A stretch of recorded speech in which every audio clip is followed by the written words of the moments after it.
Hi everyone, welcome to my channel, here to guide you today. Many of you use these videos to relax or drift off to sleep, so before we begin, please like and subscribe to the channel.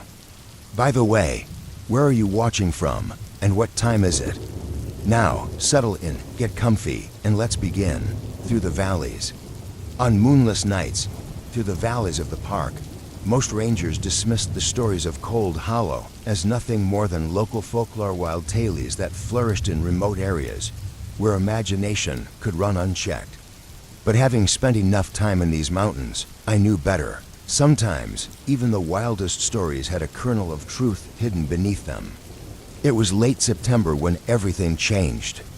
The days had shortened, and the crisp bite in the air hinted at the winter to come. I had just finished my morning coffee when the radio crackled to life, shattering the peaceful silence of the cabin. "Ranger Hawthorne, come in, over." I recognized Maggie Reeves' voice, the dispatch operator from park headquarters. Normally all business, but there was an edge to her voice that put me on alert. "This is Hawthorne, go ahead." There was a pause, long enough to make my heart race. When Maggie's voice came back, it was lower, almost conspiratorial. "Sam, we've got a situation. I need you to check out some reports we've been getting from the Cold Hollow area." A chill ran down my spine. That had nothing to do with the autumn air. Cold Hollow was a place even the most seasoned rangers spoke of only in hushed tones. Officially off limits due to its treacherous terrain, the valley was the source of many local stories. Unofficially, it was where the strange and unexplained occurred. "What kind of reports?" I asked, trying to keep my voice steady. "The usual at first," Maggie replied. "Strange lights, weird noises. But last night we got a call from old man Grom. Says he saw something out there, something that scared him bad enough that he won't leave his house." I knew Grom. He was one of the toughest old coots who'd lived on the edge of the park for decades. It'd take more than a coyote or a bear to spook him. "What did he see?" I asked. Another pause. He wouldn't say exactly. Just kept muttering about them and how they were coming out of the woods. "Sam," he sounded terrified. I took a deep breath, trying to calm the sudden racing of my heart. "All right, Maggie, I'll check it out, but I'm going to need backup on this one." "Negative," she responded quickly. "Everyone else is tied up with the search and rescue operation on the other side of the park. You're the only one available." I wanted to argue, to insist that someone else be sent, but I knew it was pointless. If something was happening in Cold Hollow, it needed to be investigated now, not days from now when backup could be mobilized. "Understood," I said. "Finally, I'll head out there now, but Maggie, if you don't hear from me by nightfall, send someone to come looking." "Will do, Sam, and be careful out there."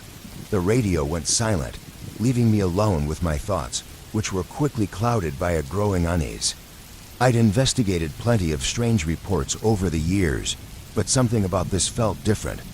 I couldn't shake the feeling that I was about to step into something far beyond my understanding. I gathered my gear, checked my sidearm, and locked up the cabin. As I set out toward Cold Hollow, I had no idea that this would be the beginning of something that would change my life forever. The trail to Cold Hollow was barely more than an overgrown game path, winding through some of the most rugged terrain in the park, a testament to why this area was off limits. The deeper I ventured, the more oppressive the atmosphere became. The trees seemed to press in on all sides, their branches interlacing overhead, blocking out most of the light. The air grew colder as I descended into the valley, and an eerie stillness settled over the woods. The usual sounds of birds and rustling animals in the underbrush faded away until all I could hear was the crunch of leaves under my boots and my own labored breathing. 3 hours into the hike, I came across the first sign that something was wrong.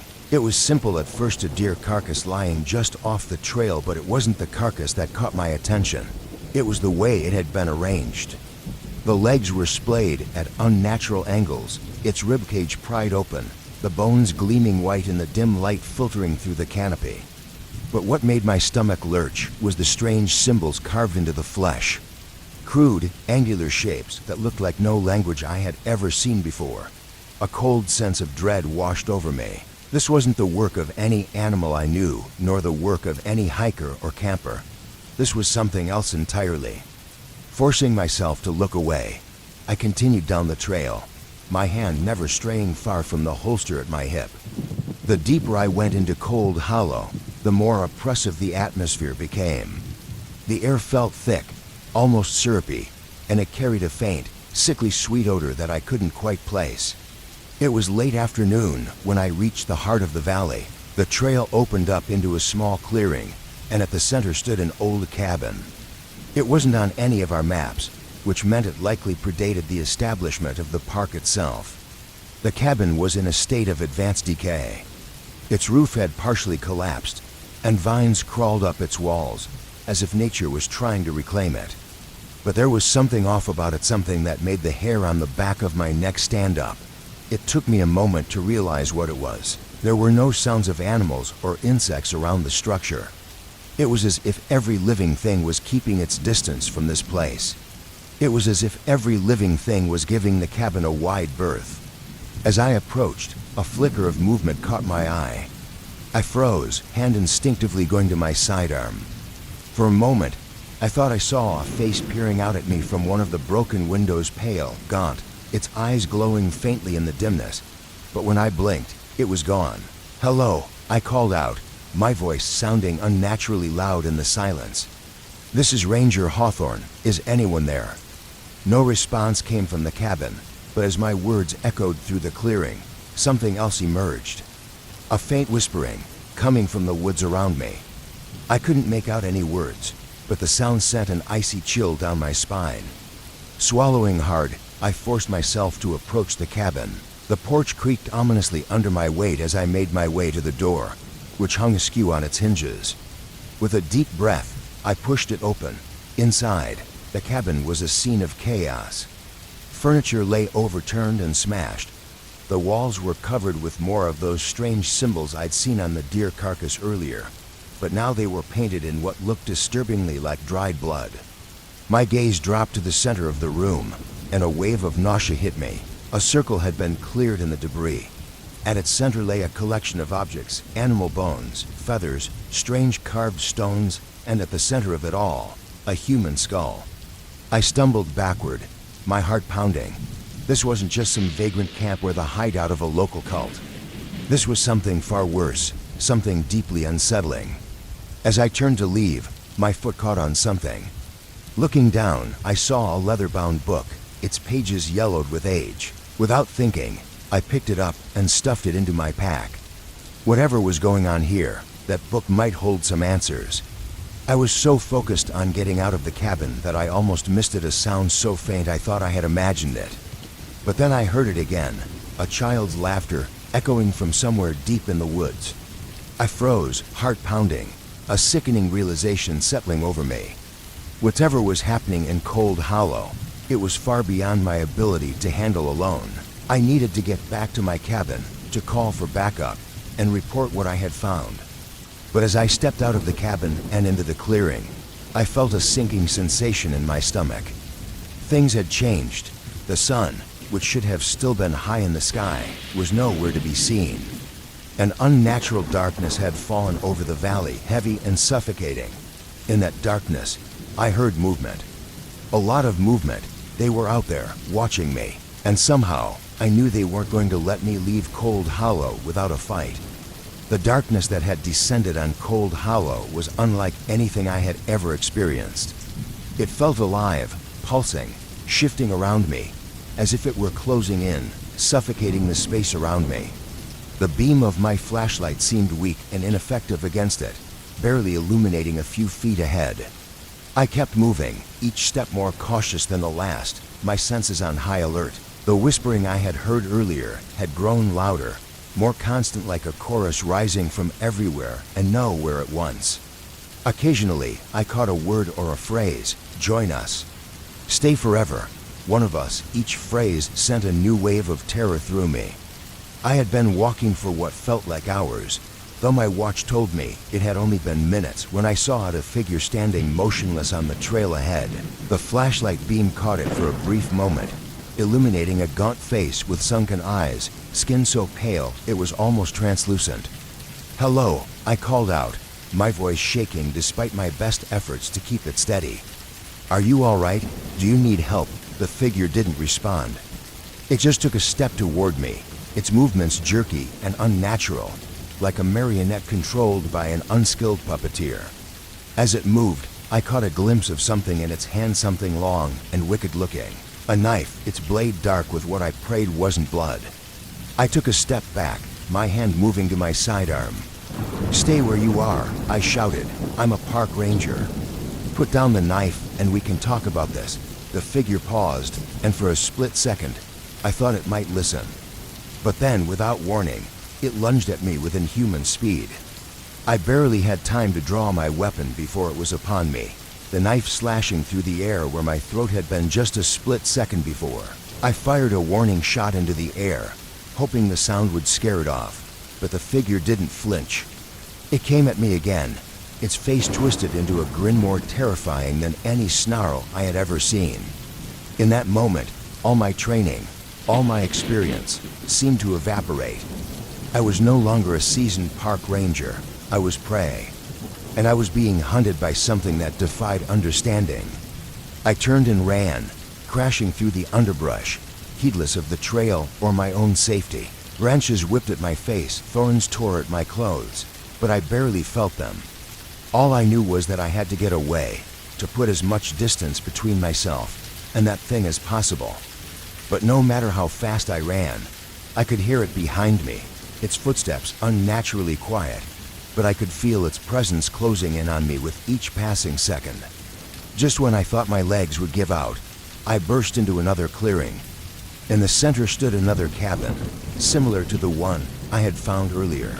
Without thinking, I sprinted toward it, praying its walls would provide some protection against whatever was chasing me. I slammed the door behind me, fumbling with the lock. For a moment, there was silence. I leaned against the door, chest heaving, struggling to catch my breath. Had I lost it? Was I safe? Then I heard it, a soft scratching at the door, gentle at first, then growing more insistent.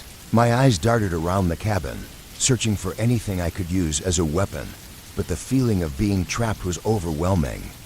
The scratching stopped, replaced by a voice raspy, familiar, yet chilling. "Let us in, Ranger," it whispered, the tone almost playful, as though it enjoyed the fear it stirred. "We only wanted to play." I remained silent, hoping, praying that if I didn't respond, it would go away. But then other voices joined the first, a chorus of whispers that seemed to surround the cabin, coming from all directions. "Join us," they urged. "Become one with the hollow. It's so lonely here. We need new friends." The voices grew louder, more insistent, pushing against my resolve like a rising tide. I could hear movement now, footsteps on the porch, scraping sounds at the windows, the creak of something heavy on the roof. I was trapped, surrounded by things I couldn't even begin to understand. As the night wore on, the assault on the cabin continued. The scratching, the whispering, the inhuman sounds from outside, they all blended into a cacophony of terror that threatened to drive me mad. I huddled in a corner, my service weapon clutched tightly in my trembling hands, jumping at every groan of the old structure. It felt as if the cabin itself was alive, groaning under the weight of something unseen. During a rare moment of relative quiet, I remembered the book I had taken from the other cabin. With shaking hands, I pulled it from my pack. If I was going to die here, I at least wanted to understand why. The book was old, its leather cover cracked and peeling. As I opened it, a musty odor filled the air, accompanied by a faint metallic scent of old blood. The pages were filled with handwritten text, the script spidery and difficult to read in the dim light of my flashlight. A chill ran down my spine as I began to read. The journal was dated back to the early 1800s, and it told a story so horrifying, so unbelievable, that at first I thought it must be some kind of twisted fiction. But as I read on, I began to realize that every word of it was true. The journal belonged to a man named Jeremiah Blackwood, one of the first settlers in this part of the mountains. He wrote about how he and his family had come to this valley, seeking a new life, drawn by rumors of fertile land and abundant game. But what they found instead was something ancient, an evil something that had been waiting in these woods long before humans ever set foot here. Blackwood wrote about strange symbols carved into the trees, eerie lights that danced through the forest at night, and whispers that seemed to come from the very earth itself. At first, they tried to ignore these things, focusing on building their homestead and surviving in the harsh wilderness. But then, people started to disappear. It began with livestock, a cow here, a few chickens there, but soon, it was people. First, a young boy wandered into the woods and never returned. Then, a woman vanished while hanging laundry just steps from her cabin. The settlers searched, but found no trace of the missing. My blood ran cold as I read on. Blackwood described how, driven by desperation and fear, he had ventured deep into the woods seeking answers. What he found there defied comprehension. He wrote of an ancient stone circle hidden in a valley that seemed to exist outside of time. Within that circle, he encountered beings that he struggled to describe, entities that seemed to shift between human and animal, between solid and shadow. These beings, Blackwood learned, had inhabited the land for millennia. They weren't evil, exactly, but utterly alien. Their motivations and desires were incomprehensible to human minds. They had been drawn to the settlers, curious about these new creatures in their domain, but that curiosity was fatal to humans. The most chilling part of Blackwood's account was his description of what happened to those taken by the entities. They weren't killed, not in any way we would understand. Instead, they were changed, transformed into something no longer fully human. Their minds and bodies altered to become more like the entities themselves. As I neared the end of the journal, my hands shook so badly I could barely turn the pages. Blackwood's writing became more frantic, his words scrawled across the paper in a desperate frenzy. He wrote of how the entities had begun to call to him, promising him knowledge and power beyond his wildest dreams, if he would just give himself over to them. The final entry chilled me to my core. In shaky handwriting, Blackwood had written, "I can resist no longer. They are coming for me, and I find I no longer wish to run. I go now to join them, to become one with the forest and the darkness. May God have mercy on my soul." As I closed the book, a horrible realization dawned on me. The figure I had encountered on the trail, the voices calling to me from the woods, these were not just random spirits or malevolent entities. They were people. People who had been taken by whatever dwelled in Cold Hollow, transformed into something no longer human. And now, they wanted me to join them. A renewed assault on the cabin jolted me from my horrified reverie. The scratching at the door intensified, and I could hear wood splintering as something began to force its way inside. The voices outside grew louder, more insistent. "Join us, Ranger," they called. "Become one with the Hollow. Let go of your humanity and embrace eternity." I gripped my weapon tighter, my mind racing. I knew what I was facing now, but that knowledge only made the situation more terrifying. These weren't mindless monsters I could shoot and be done with. These were once people, transformed by forces beyond my comprehension. As the first of the entities began to slither through the gaps in the door, their bodies flowing like liquid shadows, I realized I had a choice to make. I could fight, possibly injuring or killing beings that had once been human, or I could run and hope I could escape the suffocating grasp of Cold Hollow. With a deep breath, I made my decision. I just prayed it was the right one. Fighting wasn't an option. Even if I could bring myself to shoot these creatures, I doubted my bullets would have any effect. My only chance was to run and hope I could somehow make it out alive. As the first shadowy figure began to ooze through the splintering door, I bolted for the window on the opposite side of the cabin. I swung the butt of my pistol at the glass, wincing as shards cut into my hand. The sound of breaking glass drew a chorus of shrieks from the entity's human and animal cries that mixed into something unholy. Without a second thought, I dove through the window, feeling glass tear at my clothes and skin. I hit the ground hard, knocking the wind out of me, but there was no time to recover. I could hear them pouring into the cabin behind me, their whispers growing louder, more fevered. Ignoring the pain from my cuts and bruises, I scrambled to my feet and ran. The darkness of Cold Hollow seemed even more oppressive now, the trees looming like silent sentinels. I had no idea where I was going, but I knew I had to put as much distance between myself and those things as possible. I crashed through the underbrush, branches whipping at my face, thorns tearing at my clothes. My lungs burned and my legs ached, but I didn't dare slow down. I could hear them behind me, their movements unnaturally quiet, but their presence unmistakable. The whispers followed me, filling the air, seeming to come from everywhere and nowhere at once. Why do you run, Ranger? We offer eternity. We offer understanding beyond your wildest dreams. I gritted my teeth and pushed harder, trying to block out the voices. But with each step, it became more difficult. A strange lethargy crept over me, clouding my thoughts. For a moment, just a moment, I found myself considering their offer. What would it be like to let go of my humanity, to become one with the forest? I shook my head violently, trying to clear the fog. This was how they wore you down mentally and physically, until surrender seemed like the only option.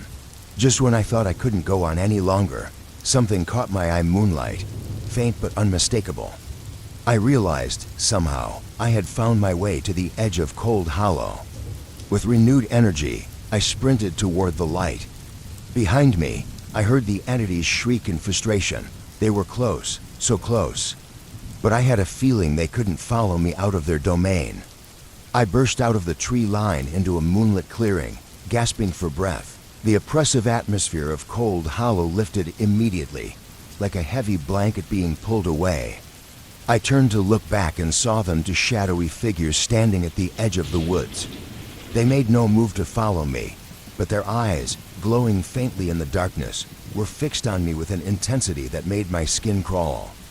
For a long moment, we stared at each other. Then, slowly, they began to retreat into the shadows of the forest. The last thing I heard before they disappeared entirely was a whisper, carried on the night breeze. "We'll be waiting, Ranger. Cold Hollow is patient. One day, you'll return to us." I didn't stop running until I reached my cabin. Hours later, I burst through the door and collapsed on the floor, my body trembling with exhaustion and fear. My radio crackled to life. It was Maggie, her voice frantic with worry. Sam, are you there? We've been trying to reach you for hours." I reached for the radio with a shaking hand. "I'm here, Maggie," I managed to croak out. "I'm alive."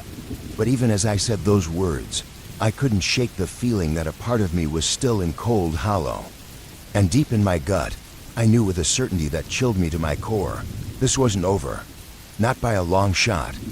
The days following my escape passed in a blur of debriefings, medical examinations, and sleepless nights. I told my story countless times to my superiors, to park officials, even to a team of researchers from a nearby university who specialized in folklore and unexplained phenomena.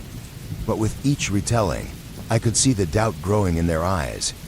They found no trace of the cabins I described, no strange symbols carved into trees, no evidence of the horrifying tableau I had discovered. The few rangers brave enough to venture into Cold Hollow reported nothing out of the ordinary, just another secluded valley in the vast wilderness of the park. As the days turned to weeks, I began to doubt myself. Had it all been some sort of hallucination brought on by stress and isolation? But then I'd look down at the scars on my hands from the broken glass, feel the phantom ache in my muscles from that desperate run through the forest, and I'd know it had been real. All of it, the journal I'd taken from the cabin, became my obsession. I pored over it night after night, trying to glean some new insight, some clue that might help me understand what had happened. But the more I read, the more questions arose. I had so many questions now. Who was Jeremiah Blackwood really? What were the entities that inhabited Cold Hollow? And most importantly, why had they let me go? My colleagues treated me with a mix of concern and weariness. I could see it in their eyes. They thought I had cracked under the pressure of the job. There were whispered conversations that stopped abruptly when I entered a room, sidelong glances filled with pity and unease. Even Maggie, who had always been a friend, seemed unsure how to act around me. Maybe you should take some time off, she suggested gently one day. Get away from the park for a while, clear your head. But I couldn't leave. Something was keeping me here, a pull I couldn't explain, but couldn't ignore. Every night, I dreamed of Cold Hollow, of shadowy figures moving through mist-shrouded trees, of whispers promising secrets beyond human understanding. I'd wake in a cold sweat, the echoes of those whispers still ringing in my ears. As weeks turned to months, I threw myself into my work with a fervor that bordered on obsession. I ventured into the most remote patrols, spending days at a time in the backcountry. My colleagues assumed I was just trying to prove myself again, show that I could still do the job. The truth was, I was searching for something, though I wasn't sure what. It wasn't until one of these extended patrols, nearly 6 months after my encounter in Cold Hollow, that I stumbled upon something I couldn't ignore. I was deep in the wilderness, miles from the nearest trail, when I came across a tree unlike any I had ever seen before. Its trunk was gnarled and twisted, the bark a sickly grayish white. Carved into that bark was a symbol I knew all too well, a spiral with jagged lines cutting through it. My heart pounded as I approached the tree. I reached out a trembling hand to touch the symbol, half expecting it to burn or shock me. Instead, I felt a strange vibration, a pulse of energy that seemed to travel up my arm and straight to my core. And then I heard it, a whisper so faint I almost missed it. "Welcome back, Ranger. We've been waiting for you." I spun around, my hand instinctively going for my sidearm, but there was nothing there. Just the silent forest stretching out in every direction. Yet, I could feel eyes on me watching from just beyond the veil of reality. Standing there, my mind racing, I realized a terrible truth. Cold Hollow wasn't just a place.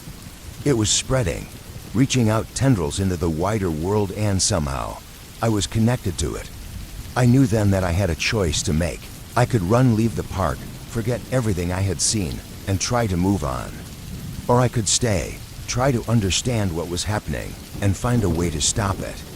As the sun began to set, casting long shadows through the trees, I made my decision. I couldn't run. I couldn't hide from this. Whatever was happening in these mountains, whatever Cold Hollow truly was, I was a part of it now. And I was the only one who could do something about it. With a deep breath, I turned and began the long hike back to civilization. I had research to do, preparations to make, because I knew, with a certainty that both terrified and exhilarated me, that I would be returning to Cold Hollow, this time on my own terms. The winter months passed slowly, each day a battle against the growing urge to return to Cold Hollow.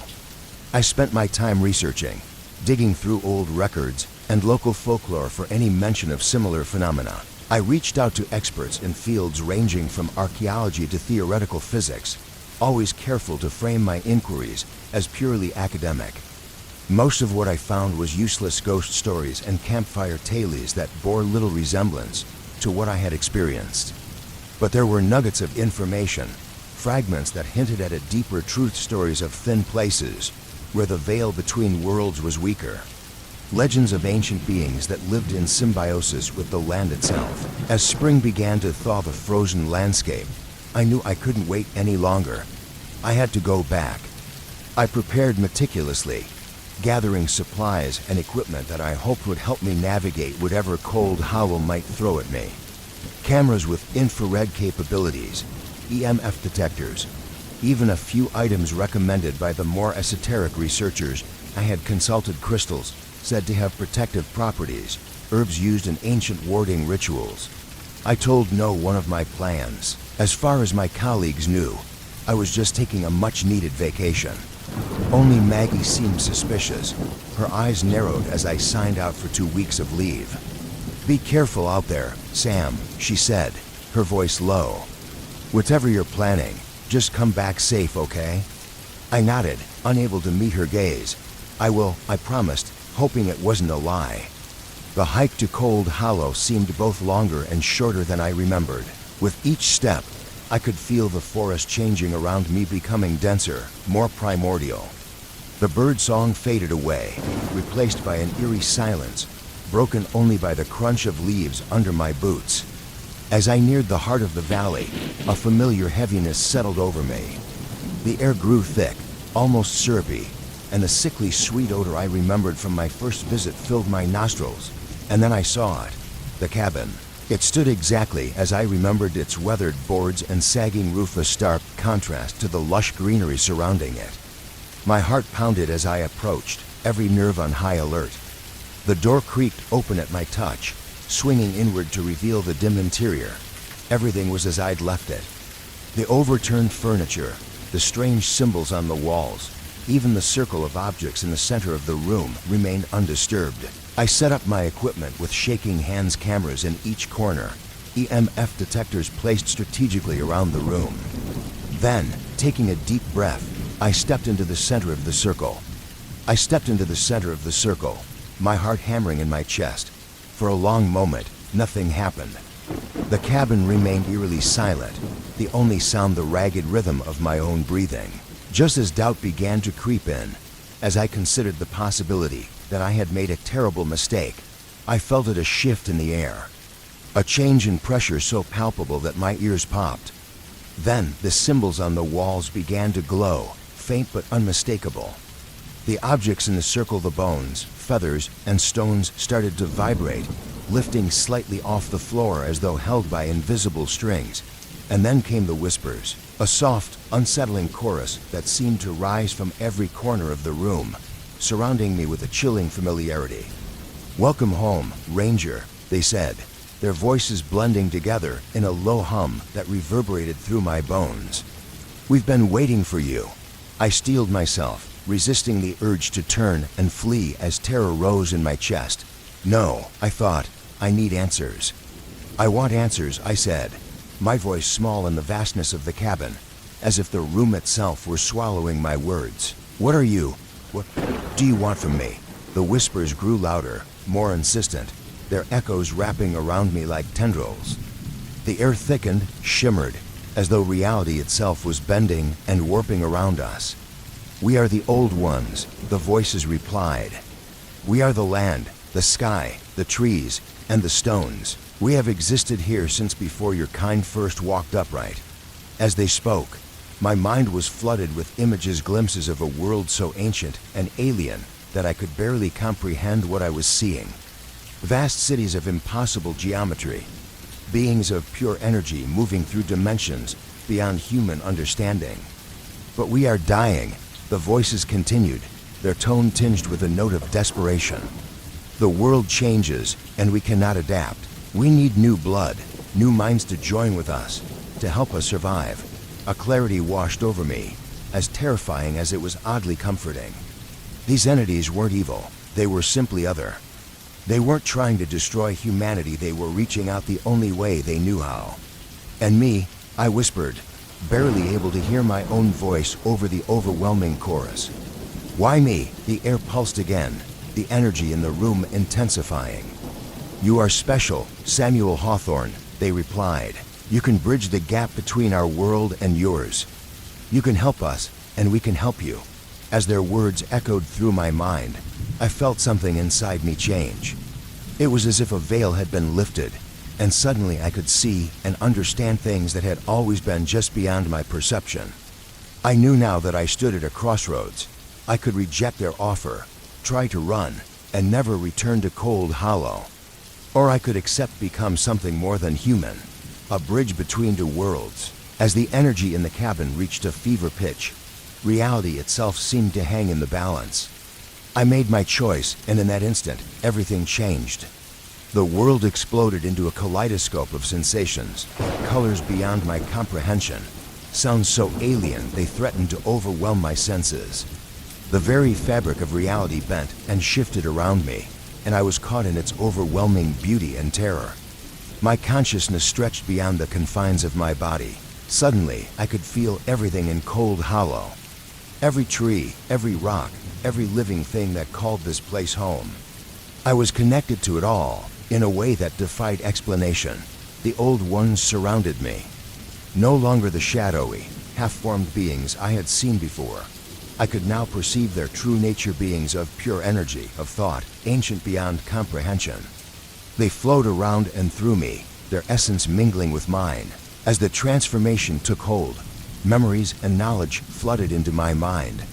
I saw the birth of Cold Hollow, the mountains, the first primitive life forms that evolved in the forests, the countless civilizations that had risen and fallen, unaware of the ancient beings who had watched from the shadows. With this knowledge came understanding, and with understanding came a profound sadness. I saw why the old ones needed help, why they had reached out to humans. Their time was ending. The world was changing in ways they couldn't adapt to, and they were slowly fading away. They had chosen me and others before me in a desperate attempt to survive, to pass on their knowledge and essence to beings that could thrive in the modern world. It was a symbiosis emerging of human adaptability with their ancient power and wisdom. As the transformation neared its completion, I felt myself returning to my physical form, but I was no longer the same Samuel Hawthorne who had entered that cabin. I was something more, a bridge between two worlds, a keeper of ancient secrets and protector of forgotten lore. The cabin around me had changed too. The symbols on the walls pulsed with living energy, and I could read them as easily as English. The objects on the floor had rearranged themselves into intricate patterns that I instinctively knew were conduits for the Old One's power. As I stood there, taking in my new reality, I heard the whispers one last time. The choice is made. The bond is forged. You are one of us now, Samuel Hawthorne. But you are also still human. Use this gift wisely. Protect our secrets, but also protect your world. For our fates are now intertwined. The energy in the cabin began to dissipate, the glowing symbols fading, and the objects in the circle settling back to the floor. But I could still feel the power thrumming through me, a constant reminder of the transformation I had undergone. I stepped out of the cabin on shaky legs, blinking against the sunlight. Cold Hollow looked different now, more alive, more vibrant.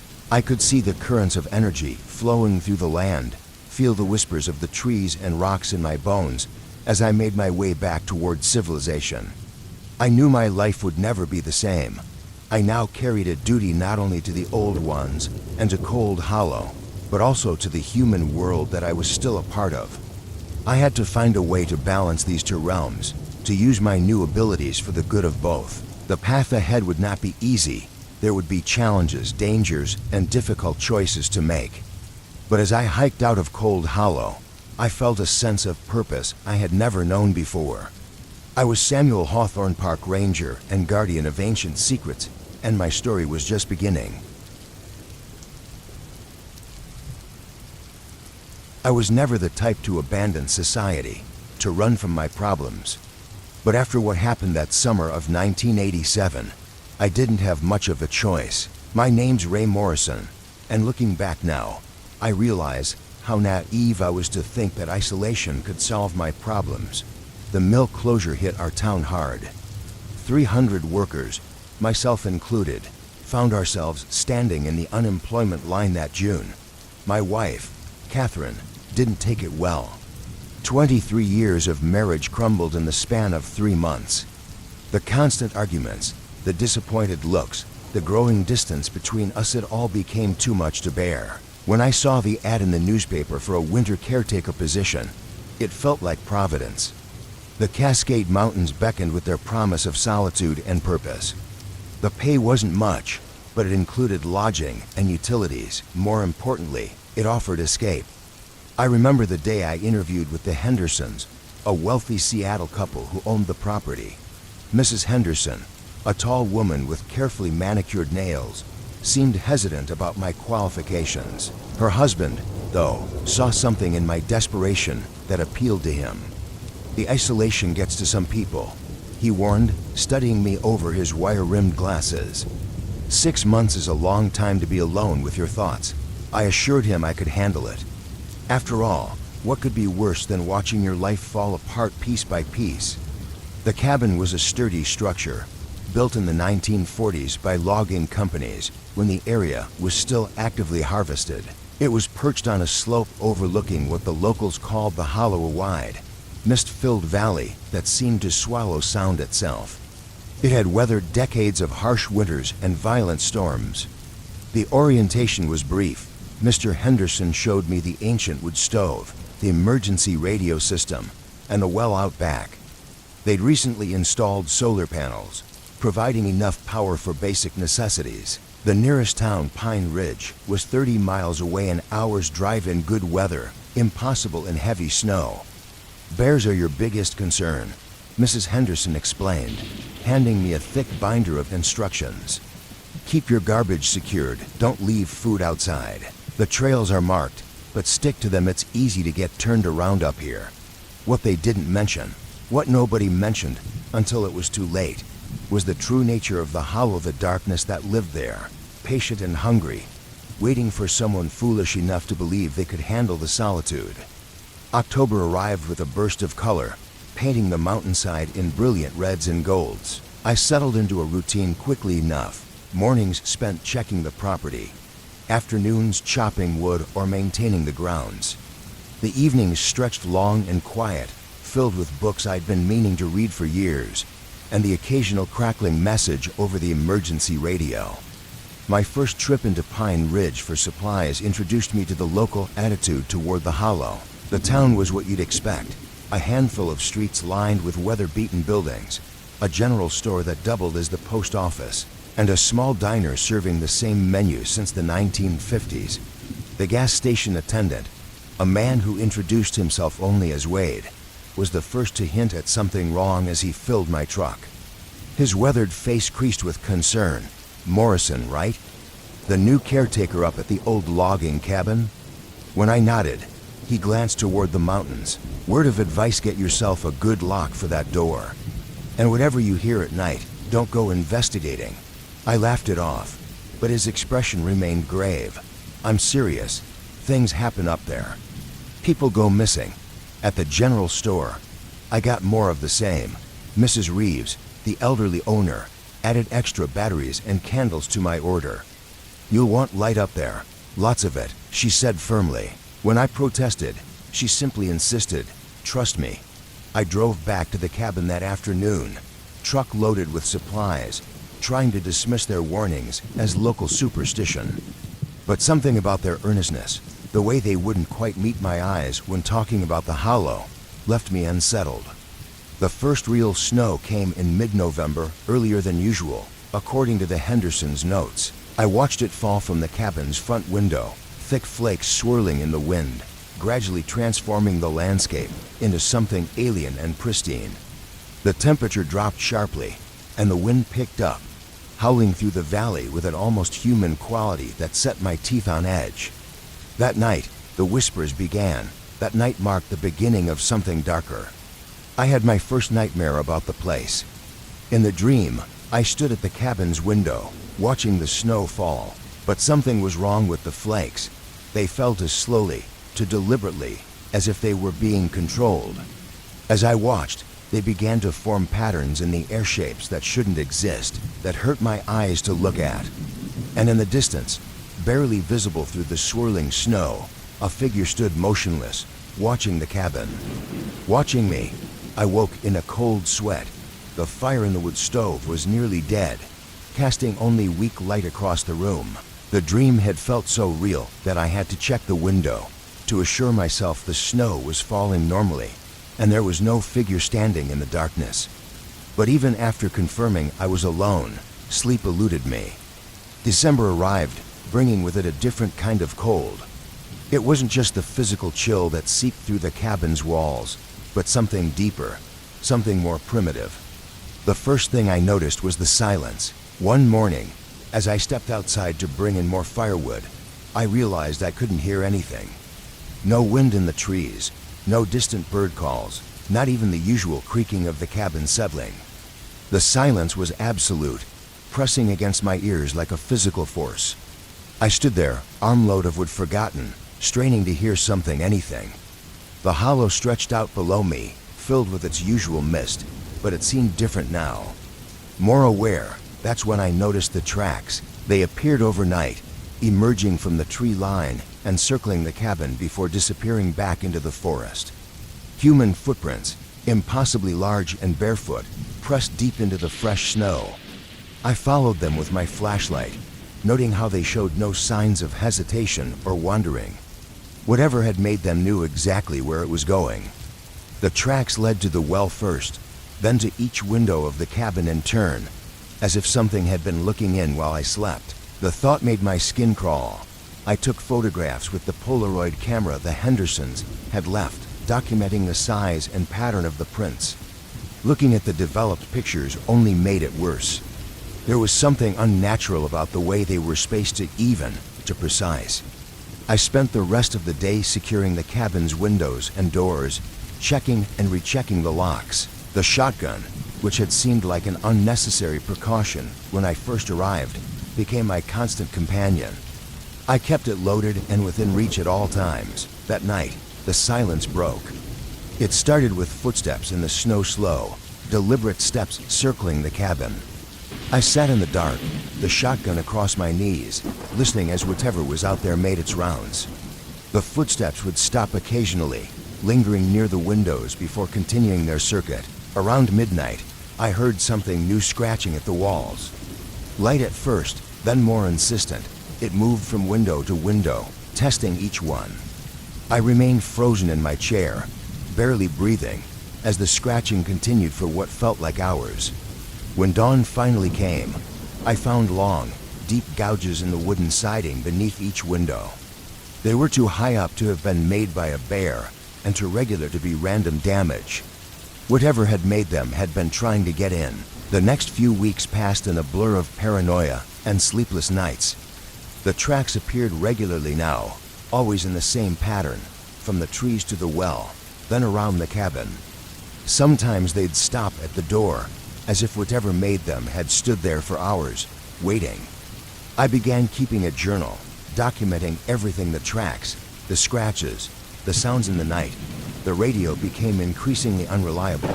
Static consumed most frequencies, and when I did manage to make contact with the outside world, the connections were brief and filled with interference. During one of these rare clear moments, I tried to explain my situation to the ranger station in Pine Ridge. The ranger on duty listened patiently, then asked a strange question. "Have you heard it calling yet?" Before I could ask what he meant, the radio died completely. No amount of adjustment or repair would bring it back to life. That night, I understood what the ranger meant. I was sitting by the fire, trying to distract myself with one of the books I'd brought, when I heard it. A voice carrying through the wind, calling my name. At first, I thought I was imagining things, my mind playing tricks after too many days of isolation. But it came again, clearer this time. Ray, it was my father's voice, exactly as I remembered it, down to the slight gravel in his tone from years of smoking. But my father had been dead for 10 years, buried in a cemetery hundreds of miles away in Oregon. "Ray, come outside. We need to talk." The voice was coming from just beyond the cabin door. I gripped the shotgun tighter, my hand shaking so badly I could barely hold it. The voice continued, moving around the cabin, always my father's voice, but somehow wrong, like something wearing his voice like an ill-fitting suit. "Son, please. I've been waiting so long to see you." I pressed my hands over my ears, trying to block it out, but the voice seemed to come from inside my head now. It spoke of things only my father would know: private moments, shared secrets, conversations we'd had in his final days. But beneath the familiar words was something else, something hungry. When morning came, I was huddled in the corner, shotgun clutched to my chest, my throat raw from screaming. The voice had continued all night, growing more insistent, more desperate. The tracks outside were fresh, and this time, they led all the way to the door in the snow. I found a single cigarette butt, my father's brand, lying in the snow near the cabin. The isolation and fear began to take their toll. I lost track of days, marking time only by the appearance of new tracks in the snow and the nightly visits from whatever wore my father's voice. I barely slept, existing in a haze of caffeine and terror. The few times I did manage to sleep, my dreams were filled with glimpses of something vast and ancient, moving in the mist below the cabin. One particularly bad night, after hours of listening to the voice beg and plead in my father's tones, I made a decision. I had to know what was out there. The uncertainty was worse than any truth could be, or so I thought. I waited until dawn, loaded the shotgun, and followed the tracks into the trees. They led down into the hollow, following a path I hadn't noticed before. The mist seemed to part before me, then close behind, cutting off my retreat. The silence was absolute here, broken only by the crunch of my boots in the snow. After what felt like hours, I reached a clearing. The tracks ended at the entrance to what appeared to be an old mine shaft, or relic from the area's logging past, perhaps. The entrance was partially collapsed, but something about it seemed wrong. The angles of the timbers supporting it were bent in impossible ways, and the darkness beyond the entrance was somehow darker than it should have been. As I stood there, trying to make sense of what I was seeing, I heard it again. My father's voice, now coming from deep within the mine. "Ray, you finally came. Come see what I found." Every instinct screamed at me to run, but I found myself taking a step forward, then another. The darkness seemed to reach out, drawing me in. I raised my flashlight, and in its beam, I saw something that stopped me cold. The walls of the mine weren't rock, they were moving, shifting like living tissue. And carved into them were faces, hundreds of faces, all contorted in expressions of terror. Some I recognized from missing persons posters I'd seen in Pine Ridge. Others were older, their features weathered by time, but still recognizable in their agony. That's when I realized the truth about the hollow. It wasn't just a valley, it was something else. Something that had been there long before the loggers came, before the first settlers arrived, maybe even before humans walked the earth. The cabin, the logging operations, the mine, they were all just scabs on its surface, and it was finally ready to feed again. I ran until my lungs burned and my legs gave out, somehow finding my way back to the cabin through the mist. But I knew it wouldn't be enough. Whatever lived in the hollow had marked me, and it was patient. That night was the worst. The voice wasn't just my father's anymore. It was a chorus of voices, all calling out to me. I recognized some of them: my wife Catherine, old friends from the mill, even Mrs. Henderson. They begged and pleaded, their voices mixing together in a cacophony of need and hunger. The scratching at the walls became pounding, the whole cabin shaking with the force of it. I huddled in the center of the room, shotgun ready, watching as the windows frosted over with impossible pattern spirals and whirls that seemed to move and shift when viewed directly. Around midnight, the pounding stopped. In the sudden silence, I heard footsteps on the porch, slow, deliberate steps approaching the door. Then came the knock. 3 slow, measured knocks that seemed to vibrate through my bones. I didn't answer. I couldn't, but the knocking continued, steady as a heartbeat for hours. Just before dawn, I heard a key turn in the lock. The door swung open slowly, revealing a figure that both was and wasn't my father. It had his face, his clothes, even the way he used to hold his cigarette, but its eyes were wrong, deep, hollow things that seemed to contain the same shifting darkness I'd seen in the mine.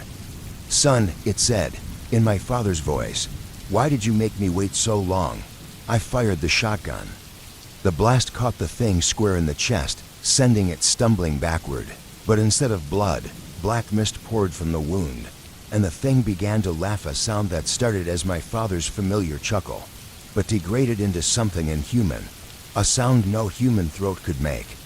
I emptied the second barrel into it, then ran past the thing wearing my father's face, through the snow, toward my truck. Behind me, the laughter continued, now joined by other voices, a chorus of mirth that echoed through the hollow. The truck started on the first try, a miracle I'm still thankful for. I drove through the snow-covered roads like a madman, not caring if I slid off the mountain. Anything was better than staying there. In my rearview mirror, I could see shapes moving in the mist behind me, dark figures that seemed to flow rather than walk, all wearing familiar faces. They followed for miles. Their voices carried on the wind, promising everything I'd ever wanted if I just stopped and talked to them. I didn't stop. I drove until I hit Pine Ridge, then kept going. I didn't slow down until I crossed the state line, and even then, I couldn't shake the feeling that something was following me. When the Hendersons finally reached me by phone, weeks later, asking why I'd abandoned my post. I couldn't find the words to explain. How do you tell someone that their summer home sits on the edge of something ancient and hungry? That the mist in their valley hides things that shouldn't exist? They found my journal in the cabin, along with the Polaroids of the tracks. I don't know what they made of it all. The official story was that I had some kind of breakdown, too much isolation, too much winter. Maybe they're right. Maybe it would be easier to believe that. It's been years now, and I've never gone back to the mountains. I settled in a small coastal town, as far from the Cascades as I could get while still staying in the country. I found work at another mill and rebuilt some semblance of a normal life. But I've never fully escaped what happened in the hollow.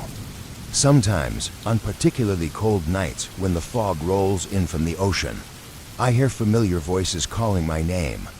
I've learned to keep the lights on, to fill my home with noise, television, radio, anything to drown out the silence. I've boarded up my well, unable to shake the connection between wells and what lurks in dark places.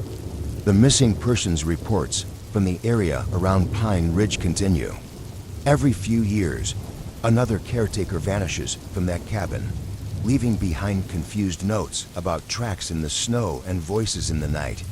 The authorities blame the isolation, the harsh winters, or wild animals. They've never found any bodies. I've thought about warning people, about going public with what I know, but who would believe me? And more importantly, what good would it do? Recently, I received a letter from Mrs. Reeves, the general store owner in Pine Ridge. Her handwriting was shaky, but her message was clear. The hollow is growing. The mist that once stayed in the valley now creeps into town at night, bringing with it those same impossible whispers.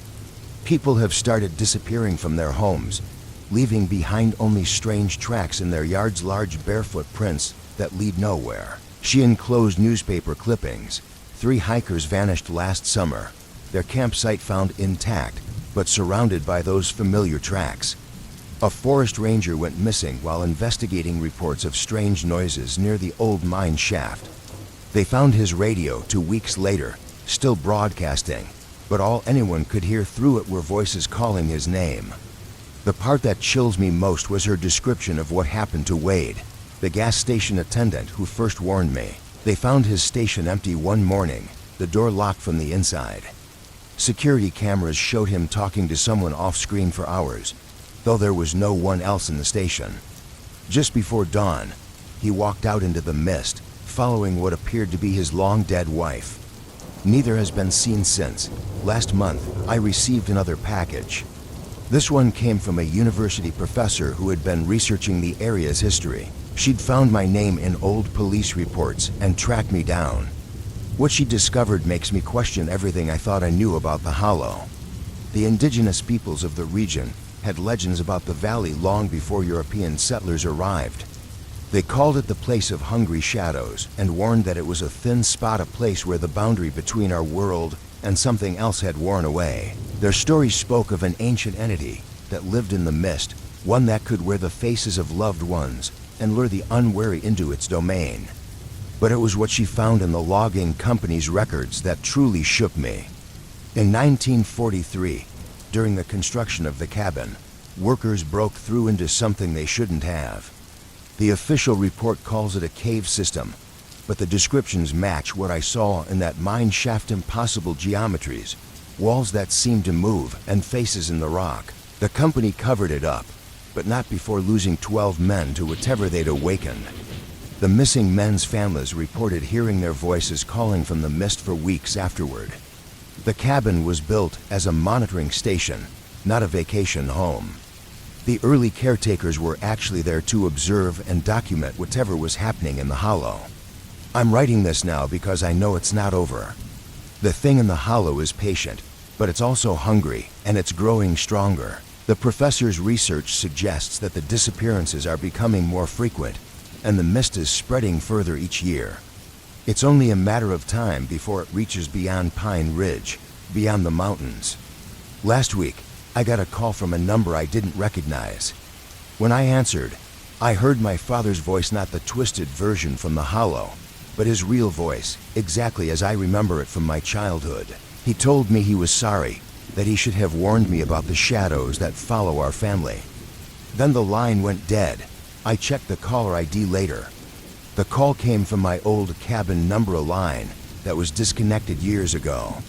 To anyone reading this, especially if you're considering taking a caretaker position in the Cascades, or if you're planning a hiking trip near Pine Ridge, remember this: the mist is not empty. The voices you hear in the wind are not your imagination. And if someone you've lost calls your name in the darkness, no matter how real they sound, no matter how much you miss them, don't answer. Because the thing in the hollow is still there, still wearing borrowed faces, still waiting for someone lonely enough or desperate enough to answer when it calls. And once it learns your voice, once it knows who you love and what you've lost, it never really lets you go. I know this because sometimes, on the darkest nights, I still hear it calling. And sometimes, in my weaker moments, I almost answer. They're building a resort near the hollow now. The developers didn't listen to the warnings from Pine Ridge locals. They didn't pay attention to the unusually high number of accidents during construction. They see only the pristine wilderness, the mountain views, the chance to profit from people's desire to escape into nature. I've considered going back just once to see what's become of the old cabin, to face whatever still waits in the mist. But I know that's exactly what it wants. That's how it works, drawing you back, making you think you can confront it, understand it, maybe even stop it. The professor who contacted me disappeared 2 weeks ago. Her research notes were found scattered across her office, covered in drawings of spiraling patterns that hurt the eyes to look at. The security footage shows her working late one night when the mist somehow seeped in through her office window. In the last frame, she's walking towards something off camera, smiling like she's seeing someone she knows. I'm leaving these words as a record and a warning. If you find yourself in the mountains of the Pacific Northwest and you come across a valley filled with mist, where the birds don't sing and the shadows move wrong, turn back. If you hear familiar voices calling from the fog, calling you by name, promising answers or comfort or closure, run. But most importantly, if you wake one night to find tracks in the snow, large, barefoot prints that lead to your door, don't follow them. Don't open the door. Don't answer when it knocks. Because the hollow is hungry and it's patient, and it remembers every voice it's ever stolen. And sometimes, late at night, when the wind blows just right, I swear I can still hear them all calling out from the mist, waiting for someone to answer. News story is coming. This happened in the late 1990s, specifically in 1997. I never imagined that my love for solitude would lead me into such a predicament. At the time, I was stationed at Olympic National Park in Washington State. My name is Thaddeus Langley, though folks just call me Thad. I've always been drawn to the wilderness, a place where a person can hear their own thoughts without the constant buzz of city life. Growing up in a small town taught me to appreciate the simple things, like a good cup of coffee and a bad joke. It was a crisp autumn morning when I set out on what should have been a routine patrol through one of the less traveled sections of the park. The area wasn't popular with tourists, which suited me just fine. I packed my gear, just the essentials: a first aid kit, water, some trail mix, and a flashlight. As I shouldered my backpack, I caught a whiff of pine and damp earth, the smell of the forest awakening my senses. The canopy above was thick, filtering the sunlight into a soft green glow that made everything feel alive. The familiar crunch of leaves and twigs beneath my boots was oddly comforting as I ventured deeper into the woods. Birds chirped their morning songs, and occasionally I'd spot a squirrel darting up a tree trunk. A couple of hours into my hike, I stumbled upon something unusual. At first, I almost missed it, my eyes scanning the forest floor for any signs of disturbance. But as I looked up, my breath caught in my throat. On the trunks of several trees were deep gouges, claw marks, unlike anything I'd seen before. I approached the nearest tree and ran my fingers along the grooves. They were higher than any bear could reach and spaced too closely to be the result of antlers rubbing against the bark. The wood was splintered and torn, as if something with immense strength had raked its claws down the trunk in a frenzy. A chill ran down my spine despite the warmth of the day. I took a few photos with my phone, making a mental note to report it back at the station. But as I continued my patrol, I couldn't shake the feeling that something was off. The usual sounds of the forest birdsong and rustling leaves had fallen silent. It was as if the woods were holding their breath, waiting for something to happen. I laughed at myself, trying to shake off the growing sense of unease. "Get a grip, Thad," I muttered. "You're letting your imagination get the better of you." But even as I said the words, I couldn't quite convince myself they were true. As the day wore on, the silence became more pronounced. I found myself straining to hear any sound a bird call, the scurrying of small animals, anything to break the eerie quiet. But there was nothing, just the sound of my own breathing and the occasional snap of a twig beneath my feet. Around midday, I reached a small clearing where I planned to have lunch. The open space should have been a relief after the densely packed trees, but instead, it felt exposed. As I unwrapped my sandwich, I noticed an unnatural stillness. No wind. No insects buzzing. Nothing. I took a bite of my sandwich, but it tasted like ash in my mouth. My eyes kept darting to the tree line, searching for what? I didn't know. But every instinct I had was screaming that something wasn't right. Then, out of the corner of my eye, I saw movement, a large figure darting between the trees, too fast for me to get a clear look. My heart leapt into my throat. "Probably just a deer," I muttered, though I wasn't convinced. The figure had seemed too large, too wrong to be a deer. I decided it was time to head back. As I packed up, a pungent odor hit me like a physical force. It was a mix of wet dog and decaying meat, so strong it made my eyes water. I gagged, covering my nose with my sleeve. Scanning the area, I saw nothing out of the ordinary, but the feeling of being watched was undeniable. With shaking hands, I shouldered my pack and set off back down the trail. Every snap of a twig and every rustle of leaves had me spinning around, sure I was about to come face to face with something. But each time, there was nothing.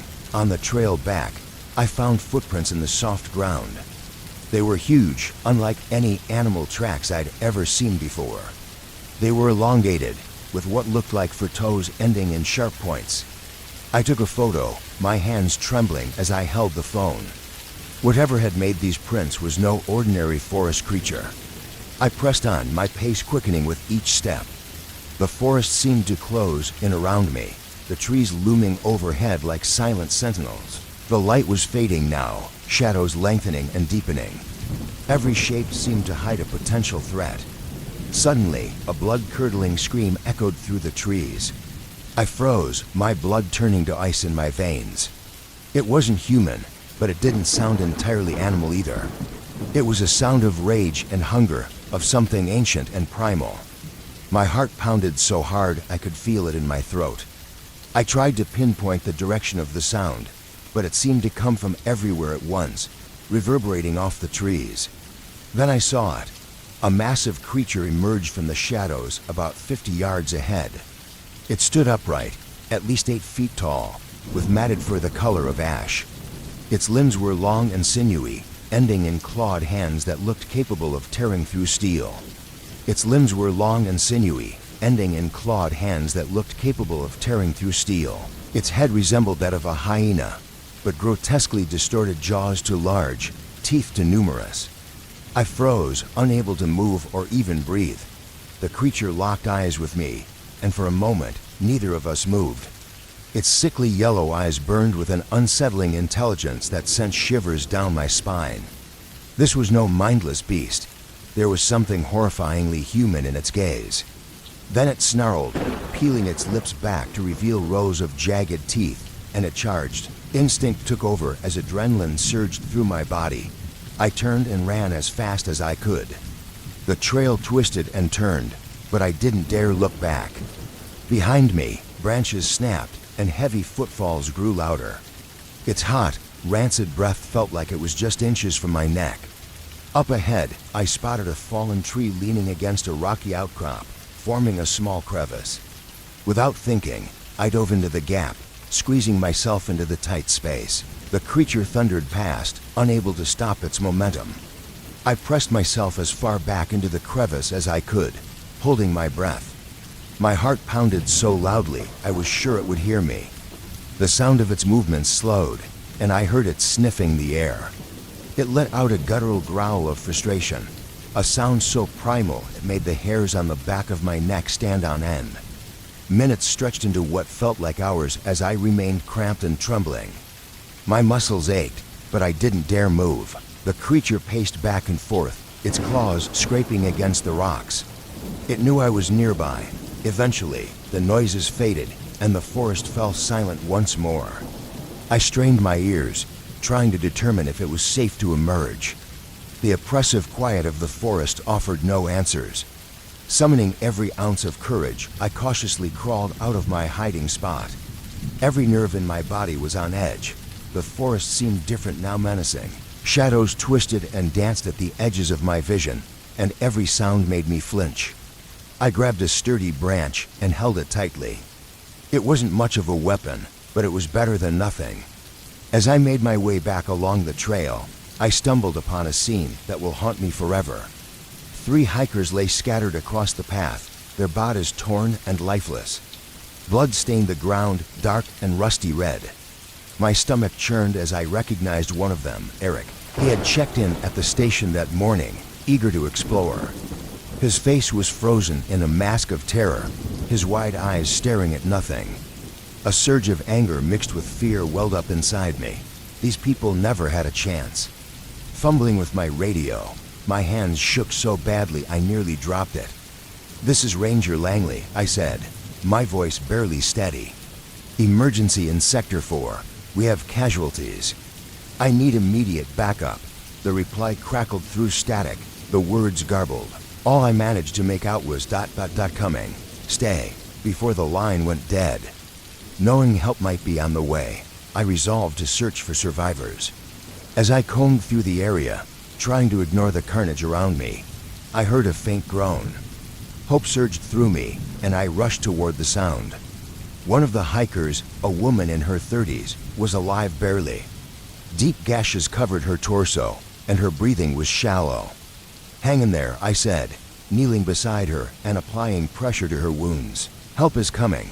Her eyes fluttered open, glassy with pain. It came.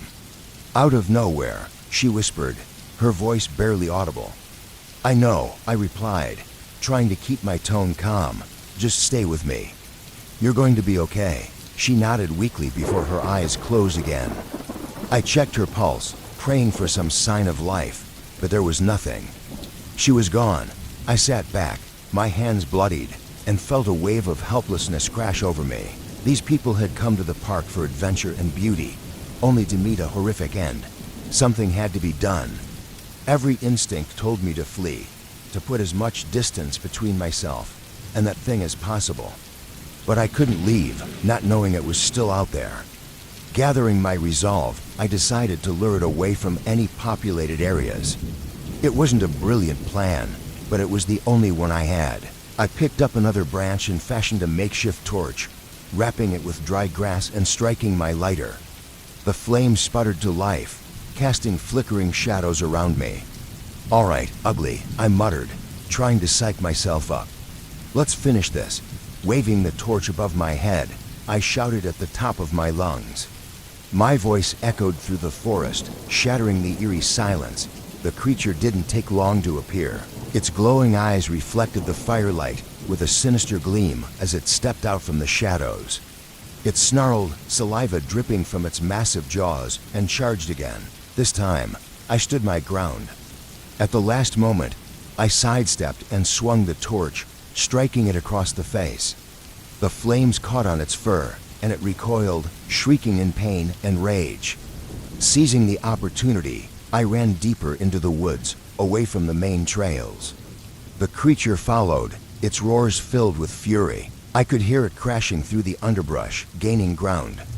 My lungs burned, and my legs felt like lead, but I kept going. Ahead of me, the ground dropped off sharply a ravine. I remembered from earlier patrols a steep drop into rocky terrain ahead.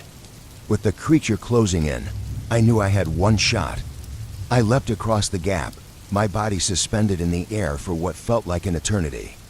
I landed hard on the other side, my ankle twisting with a sickening pop. A jolt of pain shot up my leg, but there was no time to dwell on it. Behind me, the creature skidded to a halt at the edge, its momentum nearly carrying it over.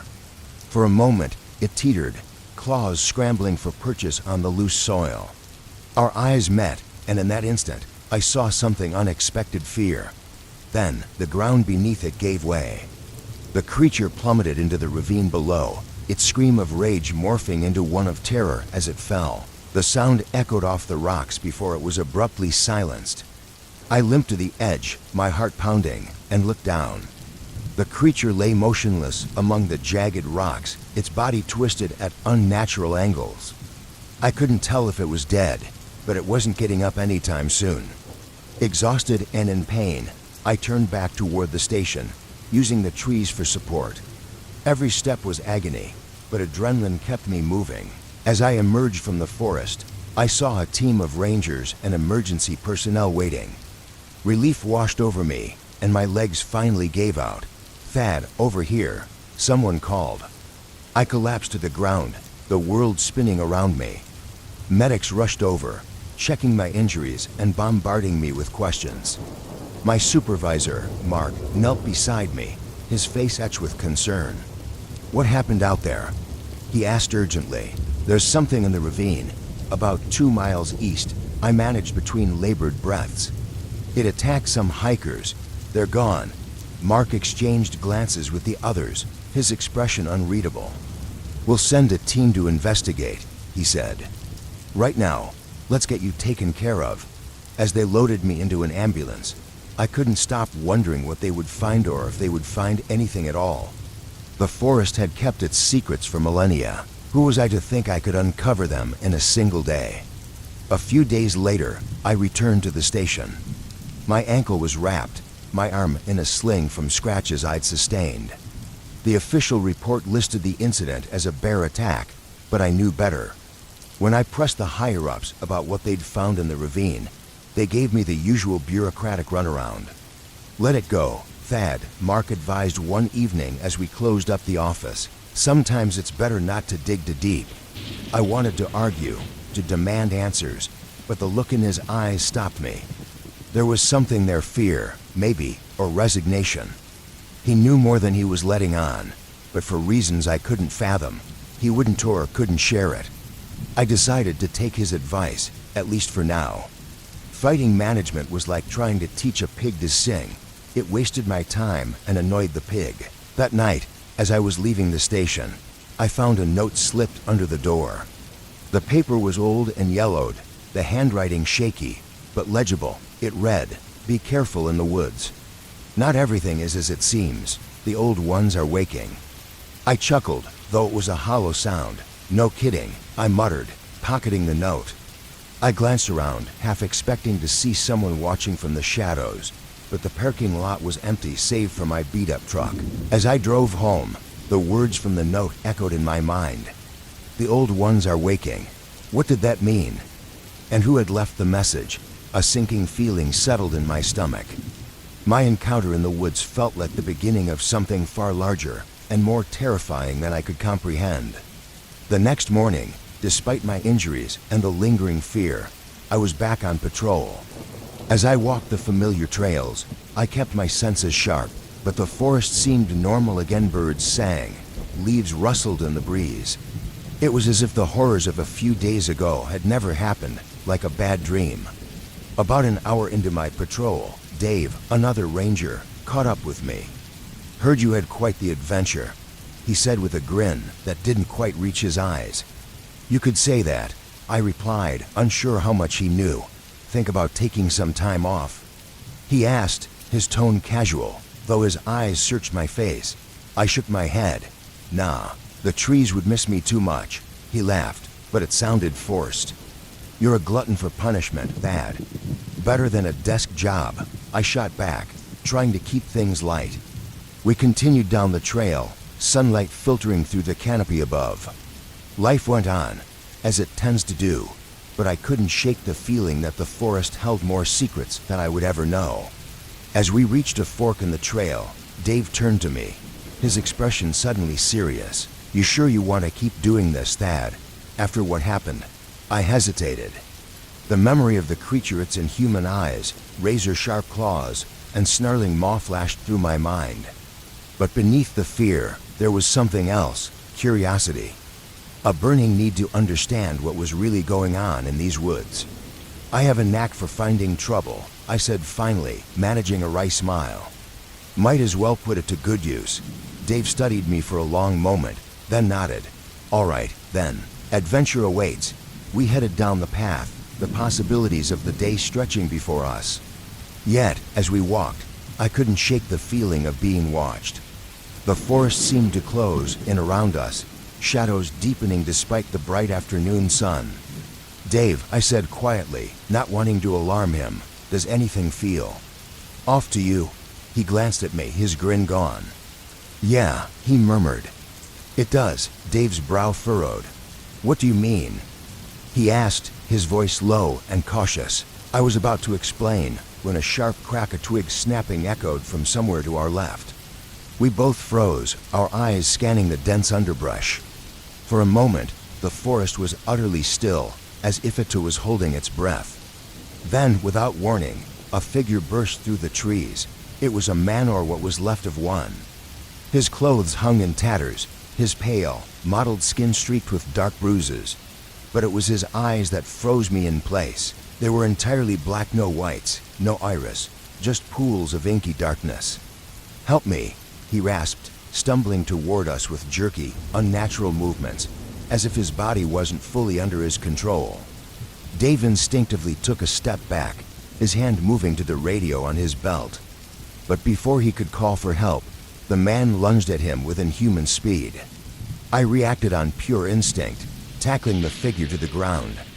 The two of us tumbled, the smell of decay hitting me like a physical blow. I struggled to pin him, but his strength was impossible, far beyond what his frail, emaciated frame should have allowed. "Dave," I shouted, my voice strained, "get help."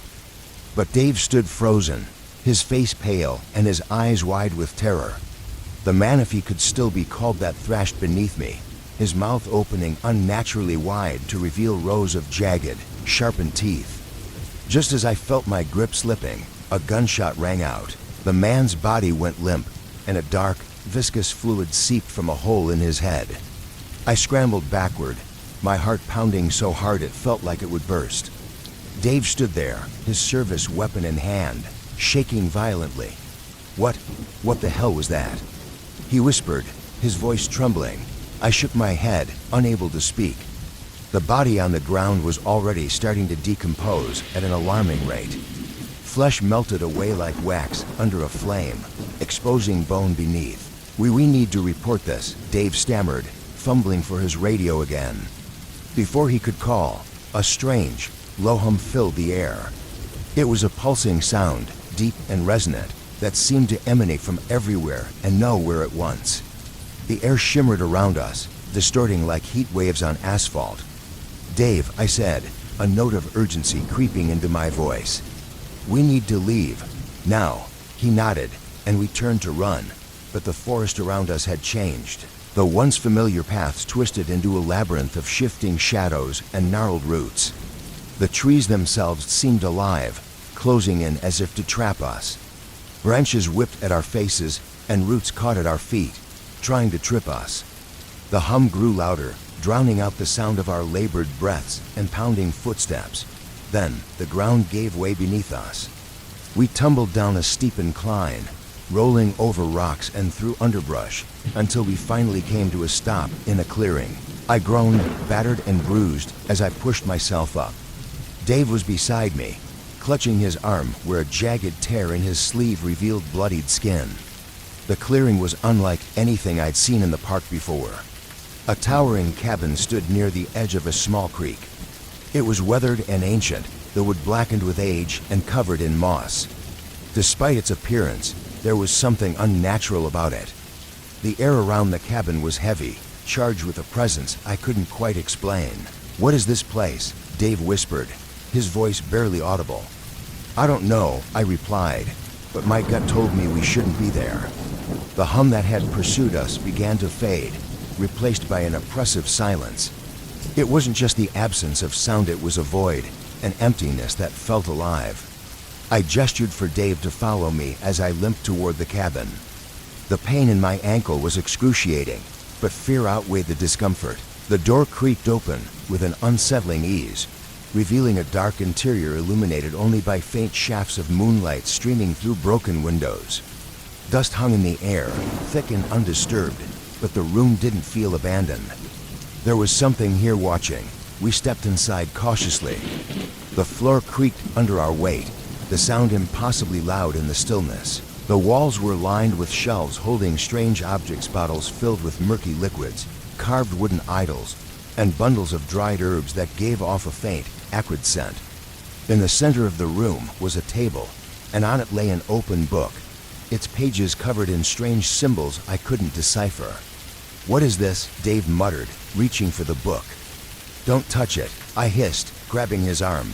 Before we could decide our next move, a sound shattered the silence, a low growl, guttural and wet, coming from somewhere deep within the cabin. My blood turned to ice. "We need to leave," I whispered. But as we turned to go, the door slammed shut behind us, plunging the room into darkness. I figured it was probably a deer or a bear. I'd had a few run-ins before, nothing too serious, but something felt off. It was that gnawing uneasiness you can't shake once it settles in your gut. I grabbed my rifle, an old Winchester .30-30 that had been my companion in these woods for decades. The weight of it in my hands was reassuring as I stepped off the porch, scanning the tree line. Nothing. The forest was unnaturally quiet to quiet. Normally, you'd hear crickets, the rustle of small animals in the underbrush, maybe the distant hoot of an owl. But tonight, the woods were utterly still, as though they were holding their breath. I let it go, chalking it up to my imagination.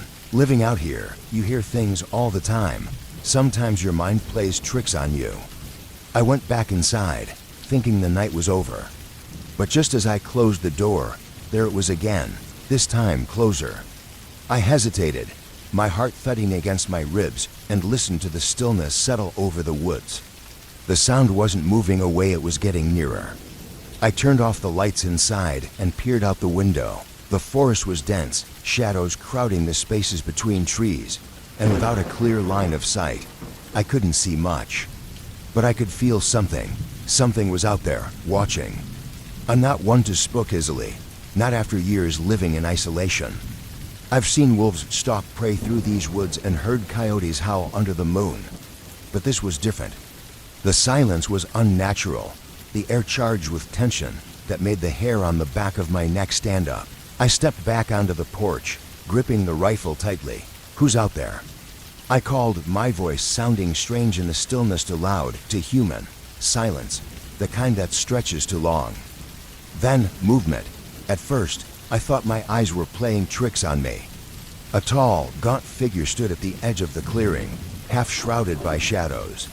It didn't move like a person, it was too still, as though it was trying to blend into the darkness. I raised the rifle, aiming at the figure. "I don't know who you are, but I suggest you turn around and leave," I said, trying to keep my voice steady. My heart was racing. I'd dealt with trespassers before, poachers or drifters looking for shelter, but this wasn't that. This felt wrong. The figure took a step forward, slow, deliberate, then another. My pulse quickened. That primal, gut-deep fear clawed its way up my spine. Something was telling me to run. The figure stopped about 20 yards from the porch, and now I could see it more clearly. Its limbs were thin, impossibly long, like something out of a child's nightmare. Its skin was pale and translucent in the moonlight, tinged with a sickly gray that made my stomach churn. It was naked, but its body was twisted, a grotesque parody of human form. And its face was worse. Where eyes should have been, there were only deep, empty sockets, dark hollows that seemed to drink in the light. Its mouth was a thin, lipless line stretching unnaturally wide, almost ear to ear. And then, as I watched, it smiled. That smile will haunt me forever. It wasn't human, not joy, not warmth. It was a predator's grin, rows of needle-sharp teeth glinting in the moonlight. I pulled the trigger. The crack of the rifle shattered the silence, echoing through the trees. The figure flinched, a dark stain blooming on its chest where the bullet struck, but it didn't fall. I know I hit it. I've been a good shot since I was a boy, but the thing barely reacted. Everything went still again, the kind of eerie silence where the world seems to hold its breath. Then it moved faster this time. It lurched toward me, gliding across the ground with jerky, unnatural movements, like a marionette controlled by an unsteady hand. I fired again, and again, each shot rang out, the recoil biting into my shoulder. But no matter how many bullets I put into it, the creature kept coming. Panic surged through me. This wasn't possible. Nothing could take that many shots and keep moving. I wasn't sticking around to find out what it wanted. I turned and bolted inside, slamming the door behind me and bolting it with trembling hands. My chest heaved as I pressed my back against the door, rifle still clutched tightly. Outside, I could hear it moving around the cabin, its footsteps, if they could be called that, dragged across the porch, accompanied by a wet, slithering noise that made my skin crawl. And then a knock, soft, slow, deliberate, thud, silence, thud. It wasn't trying to break down the door, it was toying with me. I backed away, my mind racing. I couldn't stay here. The only exit was the front door, and that thing was right on the other side. The windows were too small to climb through, and even if I managed to get out, I didn't know what I'd be running into. Thud. The sound came again, louder this time, and I realized with a sickening certainty that it wasn't going to leave. I scanned the room, desperate for something I could use. The wood stove burned hot, but there was no way I could open it and grab something fast enough. My only option was to make a run for the truck. The keys hung on a hook by the door. I grabbed them, taking a deep breath to steel myself. This was a terrible idea, but staying inside wasn't any better. Here goes nothing, I muttered, bracing myself. I had no idea what this thing wanted, but I wasn't about to wait around to find out. Saying a quick prayer, a habit I'd long abandoned, I yanked the door open. The creature was right there, inches from me, its hollow, lightless eyes locking onto mine. That sickening grin stretched impossibly wide, and for a moment, I froze, fear choking me. The stench of decay hit me like a wave, and I could see now that its pale skin wasn't just ghostly, it was rotting, hanging from its skeletal frame like tattered cloth. My hand tightened on the rifle. I fired point blank, the muzzle flash illuminating its grotesque features. The creature staggered back, a guttural hiss escaping its throat as it retreated into the shadows. The bullet had torn a hole in its chest, but instead of blood, a thick, black ichor oozed from the wound, steaming in the cool night air. I didn't wait to see if it would recover. I bolted for the truck, my legs feeling heavy, each step stretching into an eternity. Behind me, that wet, slithering sound grew louder, closer. I threw myself into the driver's seat and fumbled with the keys, my hands shaking so badly I could barely fit them into the ignition. Come on, I muttered, my voice cracking with desperation. The engine roared to life, its sound a lifeline in the oppressive silence of the forest. I slammed my foot on the gas, the tires spinning in the dirt before gripping. The truck lurched forward, and I risked a glance in the rearview mirror. What I saw made my blood run cold. The creature had emerged from the shadows, moving with impossible speed, its limbs contorted unnaturally, bending and stretching in ways that defied the laws of nature. Its hollow eyes glowed faintly, locked onto me with a hunger that was horrifyingly human. I pressed the accelerator harder, the engine whining as the truck barreled down the narrow dirt road. Trees blurred past, branches scraping against the sides of the truck. The thing was keeping pace, its gangly, distorted frame loping alongside like a monstrous animal. Its rasping breath filled the air, and out of the corner of my eye, I saw its twisted figure drawing closer. Then, with a deafening crack, the windshield shattered. The creature had leapt onto the hood, its hollow eyes peering through the broken glass. Its elongated fingers, tipped with razor-sharp claws, dug into the metal, leaving deep gouges. Its lipless mouth opened impossibly wide, revealing rows of needle-like teeth glinting in the moonlight. I swerved violently, trying to shake it off. The truck rocked dangerously, two wheels lifting off the ground as I took a sharp turn to fast. For a heart-stopping moment, I thought I'd lose control, but the wheels slammed back down, and the truck kept moving. The creature clung to the hood like a spider, its face mere inches from mine. I grabbed the rifle from the passenger seat, aimed through the shattered windshield, and fired. The blast tore through its chest, sending it flying off the truck and into the ditch. I didn't stop to check if it was dead. I couldn't. I kept driving, my mind racing, struggling to comprehend what had just happened. It was gone, for now, but I knew it wasn't over. Whatever that thing was, it wasn't natural. It wasn't something that should exist in this world. And that terrified me more than anything else. I drove through the night, my knuckles white on the steering wheel, eyes darting between the road and the rearview mirror. Every shadow seemed to shift, every rustling tree threatening to reveal something worse. When the first rays of dawn broke the horizon, I pulled into the small town of Millbrook, about 60 miles from the cabin. My truck was battered, the windshield shattered, and deep claw marks scored the hood. It drew curious stares from the few early risers on the street. I parked in front of the diner, a place I'd stopped at occasionally on my way to and from the cabin. Stumbling out of the truck, I caught a glimpse of myself in the side mirror. I looked like hell. My clothes were torn, my face pale and hollow, dark circles under my eyes. The bell above the diner door jingled as I entered, and all conversation inside stopped. The patrons turned to stare. Betty, the waitress behind the counter, gasped when she saw me.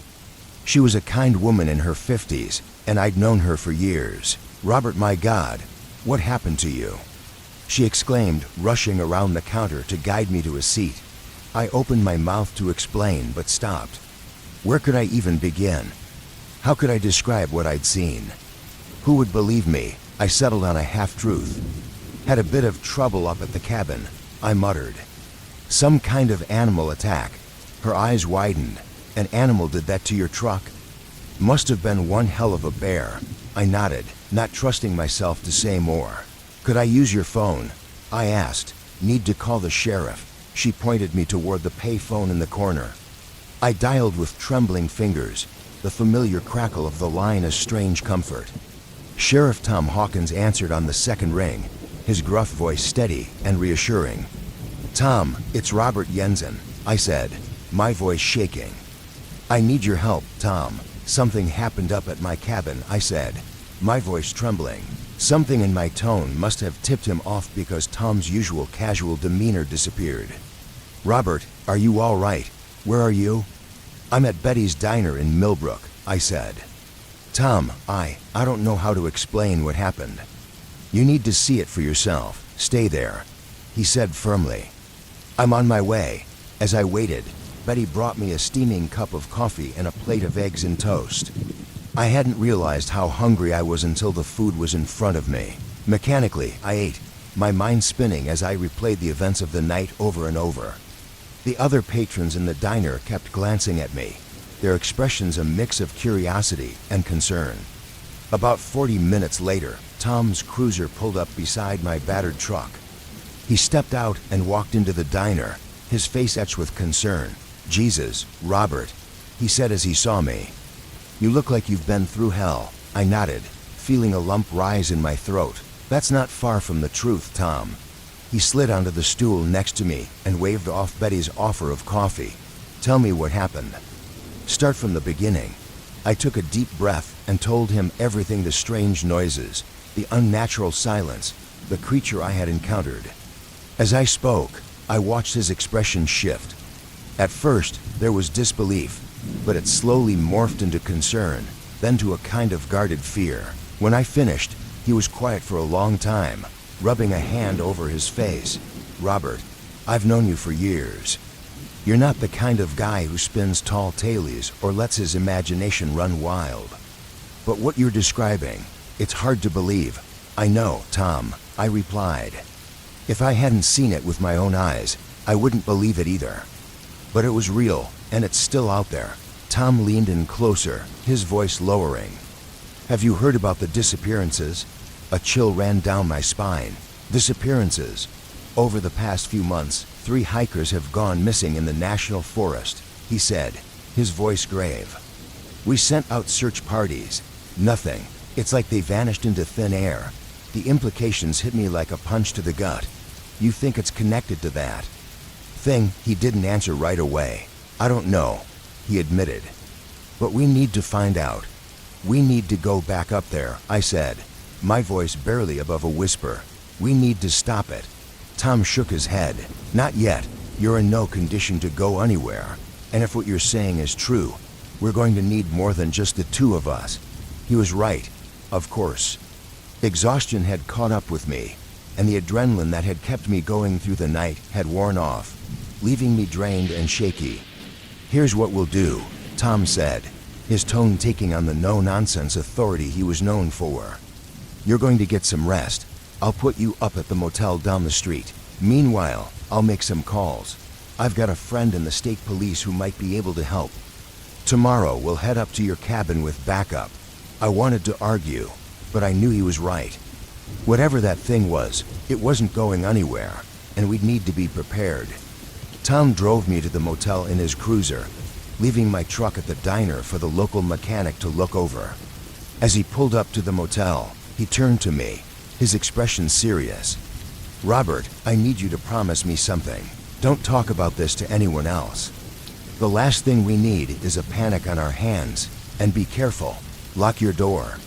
If you see or hear anything strange, call me immediately, understand?" "I understand," I said, my voice heavy with exhaustion. "Thanks, Tom." He clapped me on the shoulder. "Get some rest. I'll pick you up first thing in the morning." I watched his cruiser pull away, feeling an uneasy weight settle in my chest. Whatever I had encountered in those woods, it wasn't done with me. The motel clerk gave me a curious look as I checked in, but thankfully didn't ask any questions. My room was small and plain, with faded floral wallpaper and a creaky bed. It wasn't much, but it felt secure. I locked and chained the door, drew the curtains, and sat on the edge of the bed, trying to calm my racing thoughts. Even in the middle of town, miles from the cabin, I couldn't shake the feeling of being watched. Every creak of the old building, every noise from the parking lot outside, made me jump. Despite my exhaustion, sleep didn't come easily. When I finally drifted off, my dreams were filled with twisted shapes in the darkness, hollow eyes watching me, and that awful, inhuman smile. A sharp knock at the door jolted me awake. For a moment, I was back at the cabin, hearing that deliberate thudding on the porch. Panic gripped me, then I heard Tom's voice calling my name. I opened the door to find Tom standing there, looking grim. Behind him were 2 men in state police uniforms. "Robert," Tom said, "this is Sergeant Mike Callahan and Officer Steve Reeves from the state police."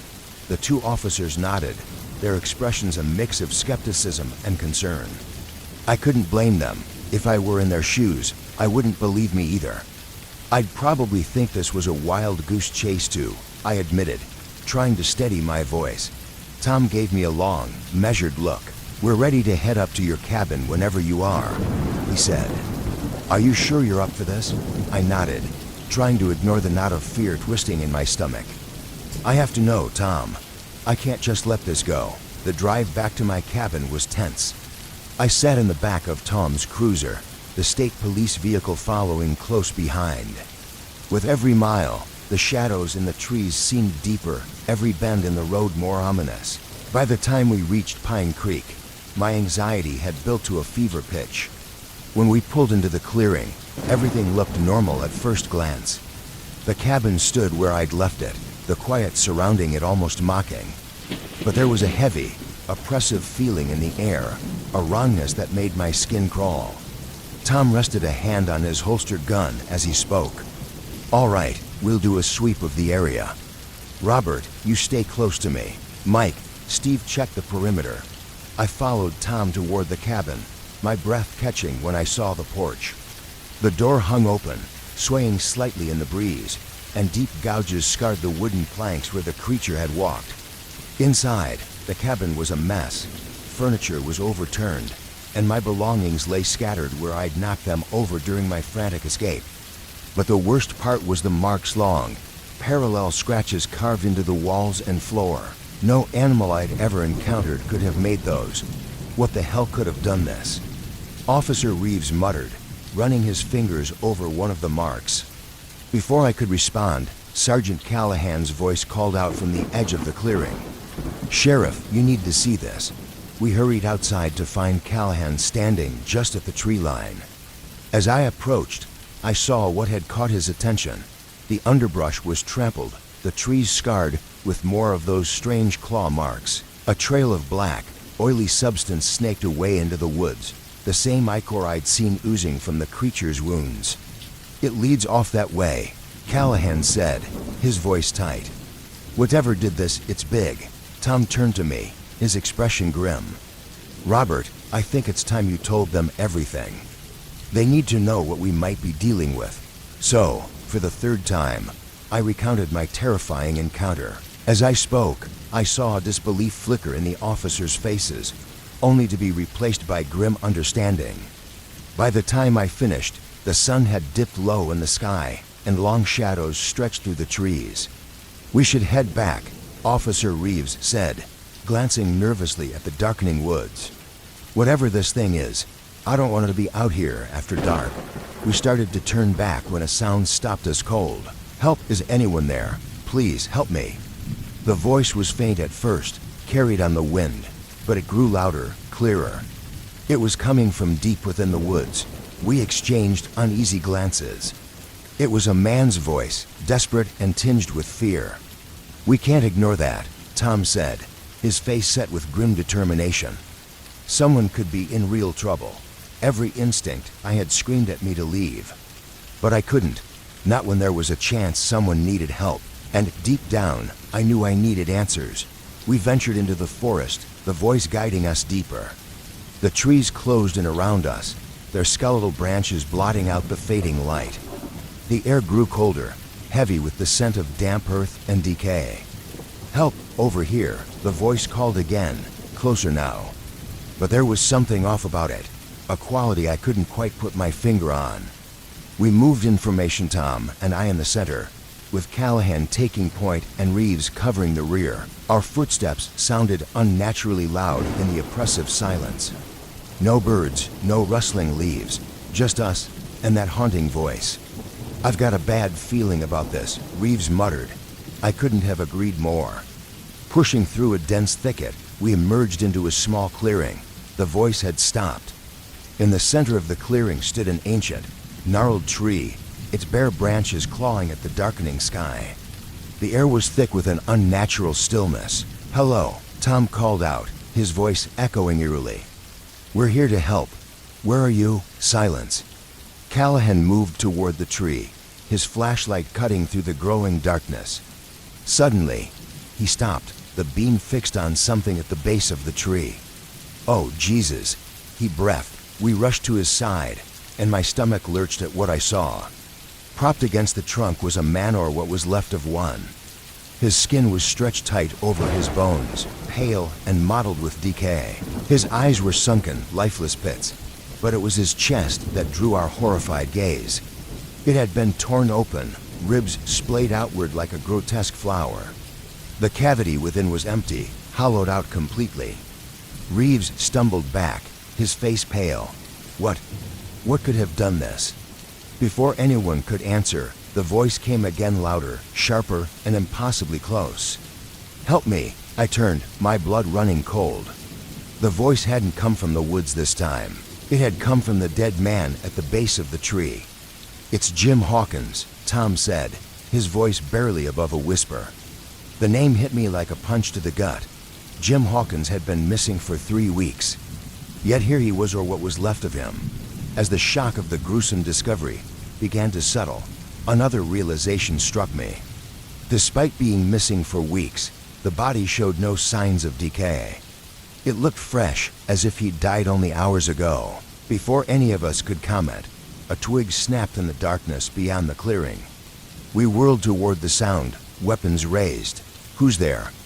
Callahan barked, his flashlight beam cutting through the tree line. For a long, tense moment, there was only silence. Then a voice spoke. It was the same voice we had been following, but something had changed. Gone was the fear and desperation. Now it was cold, mocking, and dripping with malice.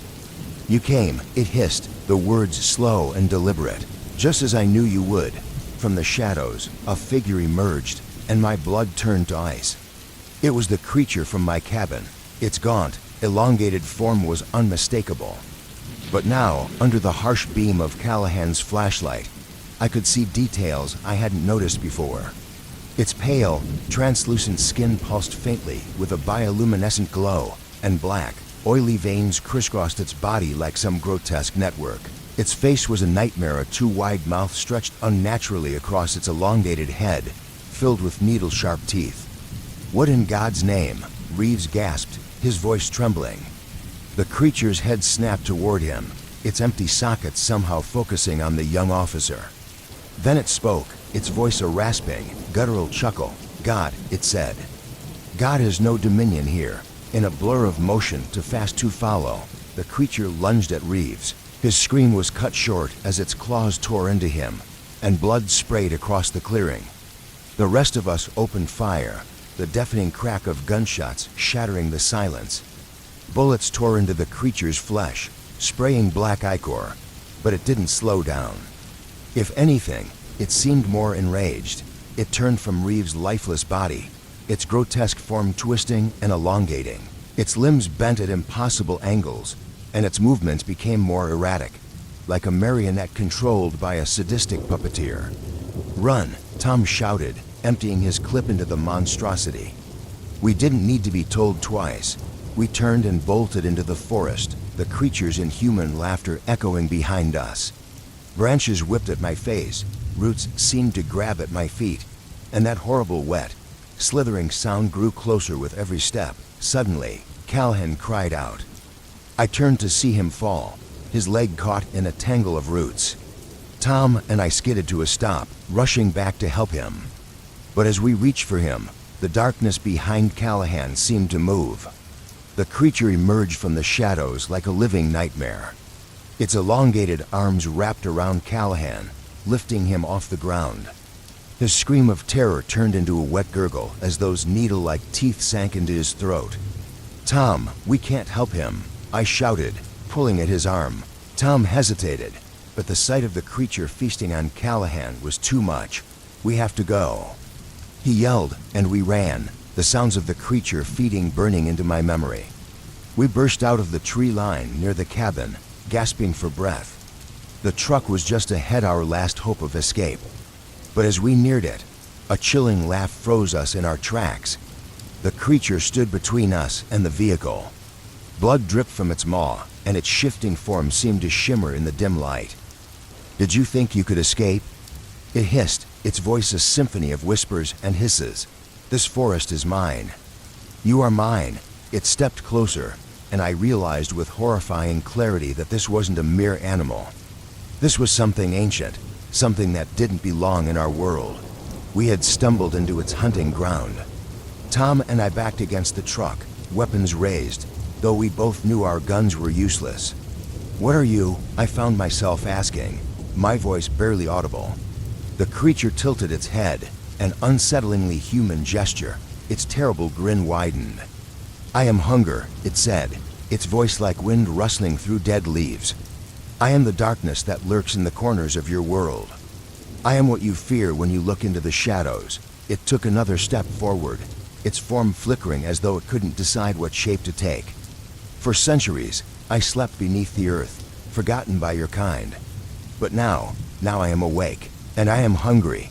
Tom's hand gripped my arm tightly.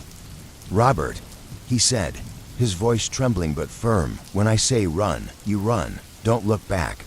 Don't stop. Just run." "No, Tom," I started to protest, realizing what he was planning. But before I could finish, he charged. Tom tackled the creature, his shouts of defiance mixing with its guttural screeches. They tumbled to the ground in a chaotic tangle of limbs. "Run!" he shouted, struggling to pin the writhing nightmare. Every instinct screamed at me to help him, but I knew it would be suicide. Choking back a sob, I turned and ran, tears streaming down my face. Behind me, I could hear Tom's shouts and the creature's sickening laughter. Then came the sound of flesh tearing, and Tom's voice fell silent.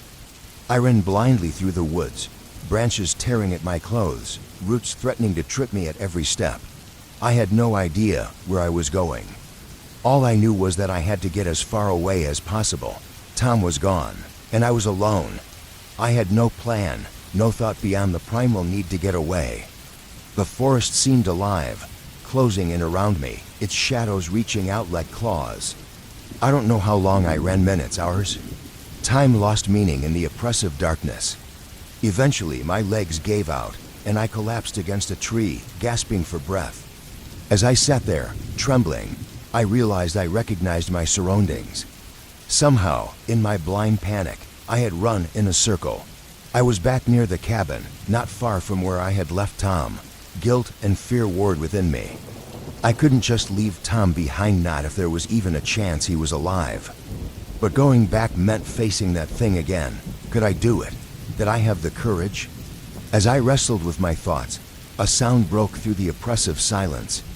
It was faint at first, barely audible over the pounding of my heart, but it grew clearer, a haunting, otherworldly melody, singing. The song was unlike anything I'd ever heard.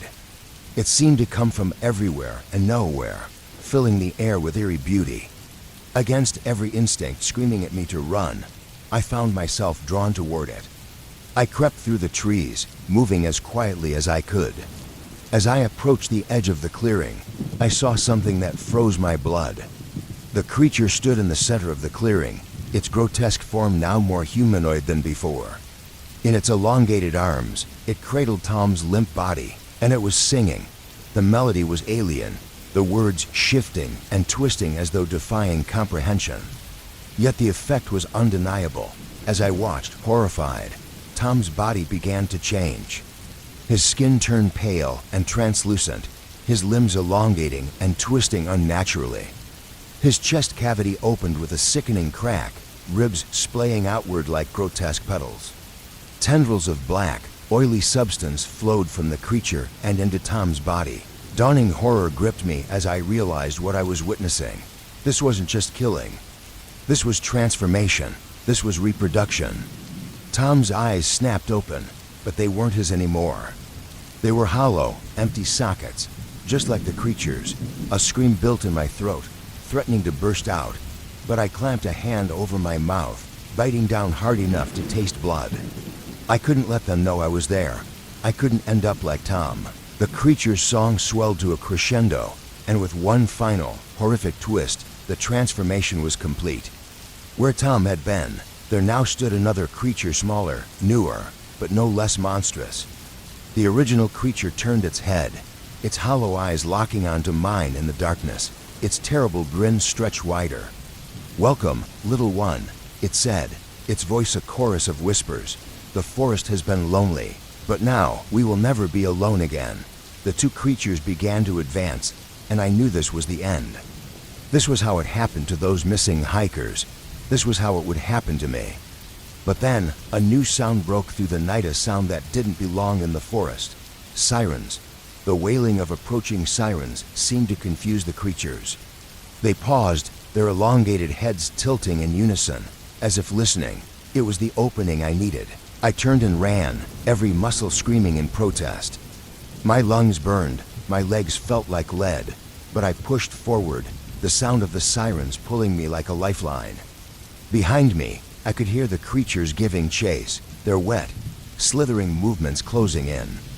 Bursting through the tree line, I stumbled onto the dirt road, illuminated by flashing blue and red lights. A convoy of police vehicles was speeding toward me. I waved my arms frantically, collapsing onto the road as the lead car skidded to a stop. Deputy Sarah Collins jumped out, her eyes wide with shock as she took in my battered appearance. "Robert, what in God's name?" Her question was cut short by a blood-curdling shriek from the woods.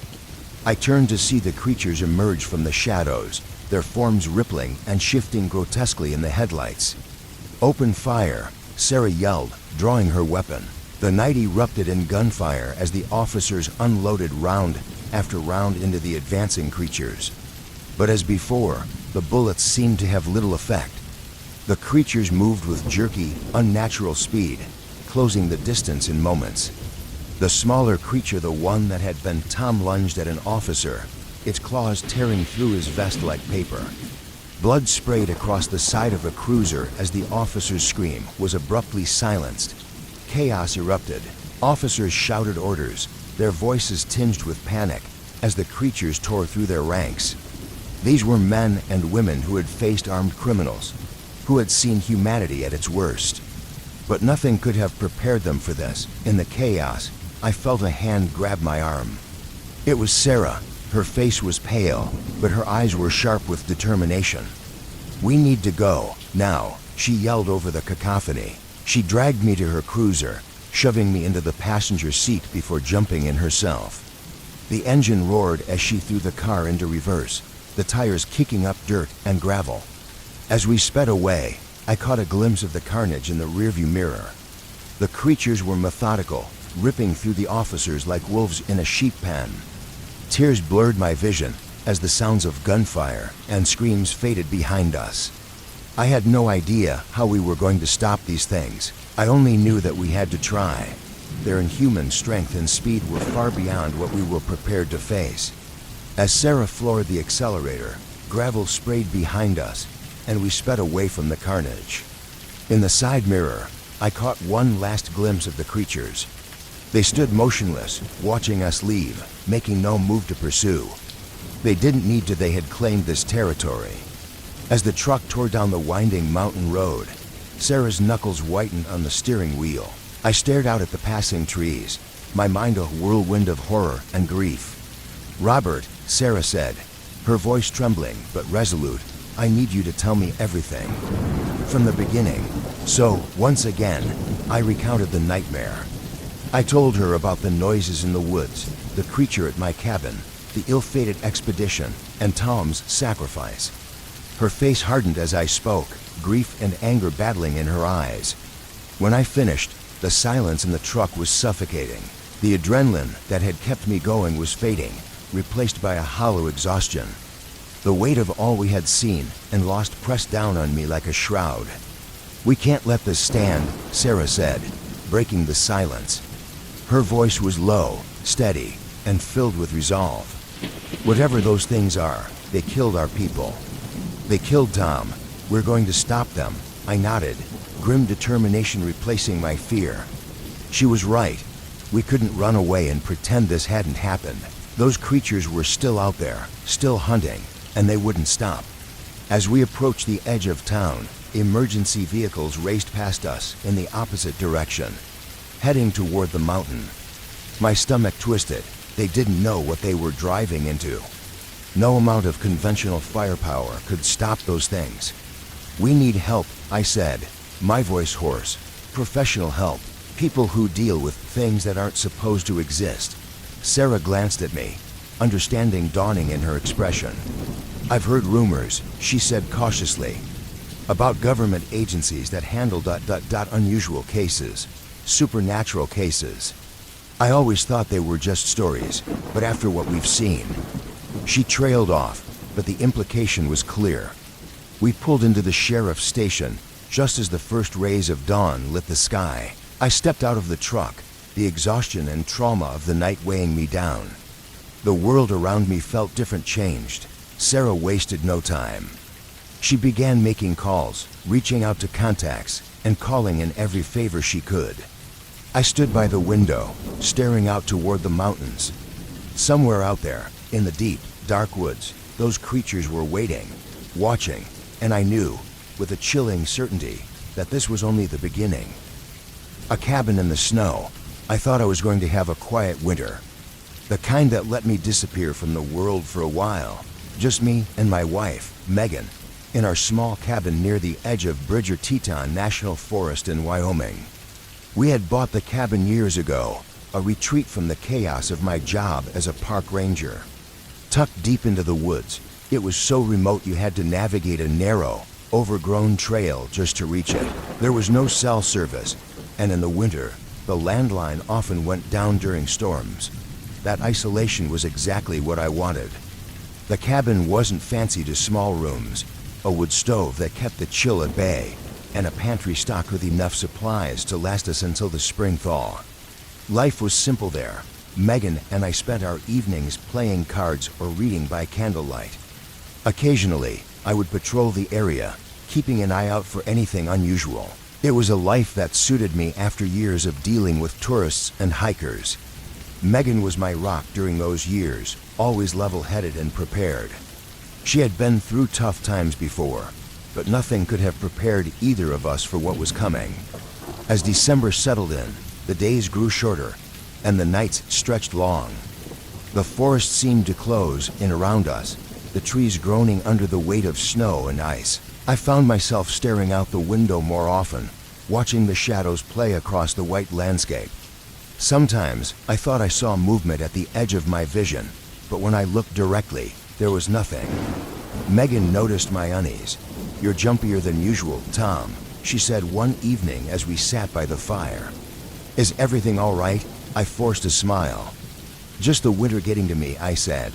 "You know how I get when I'm cooped up too long." She nodded, but gave me a concerned look. Megan knew me better than anyone. She could tell when something was off. But how could I explain the dread that had been building inside me? How could I tell her about the whispers I thought I heard on the wind or the shadows that seemed to move of their own accord? I couldn't, so I kept it to myself, hoping the feeling would pass. But as the days wore on, the sensation only grew stronger. Something was out there, watching, waiting, and on a cold December night, the nightmare began. It finally made its presence known on a night so cold my breath hung in the air like a ghost. Megan had gone to bed early, complaining of a headache, while I stayed up tending the fire, debating whether to let it burn down or add another log.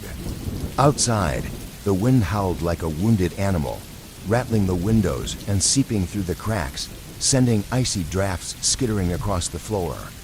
Then I heard it, a knock, just one, firm and deliberate. At first, I thought I'd imagined it. We didn't get visitors out here. No one knew we were here except for a few people back in town, and even they rarely bothered us.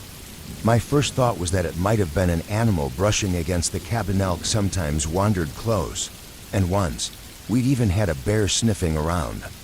But that knock, it wasn't random. It was too deliberate to human. I reached for my rifle, always kept nearby for bears, and cracked the door open a sliver.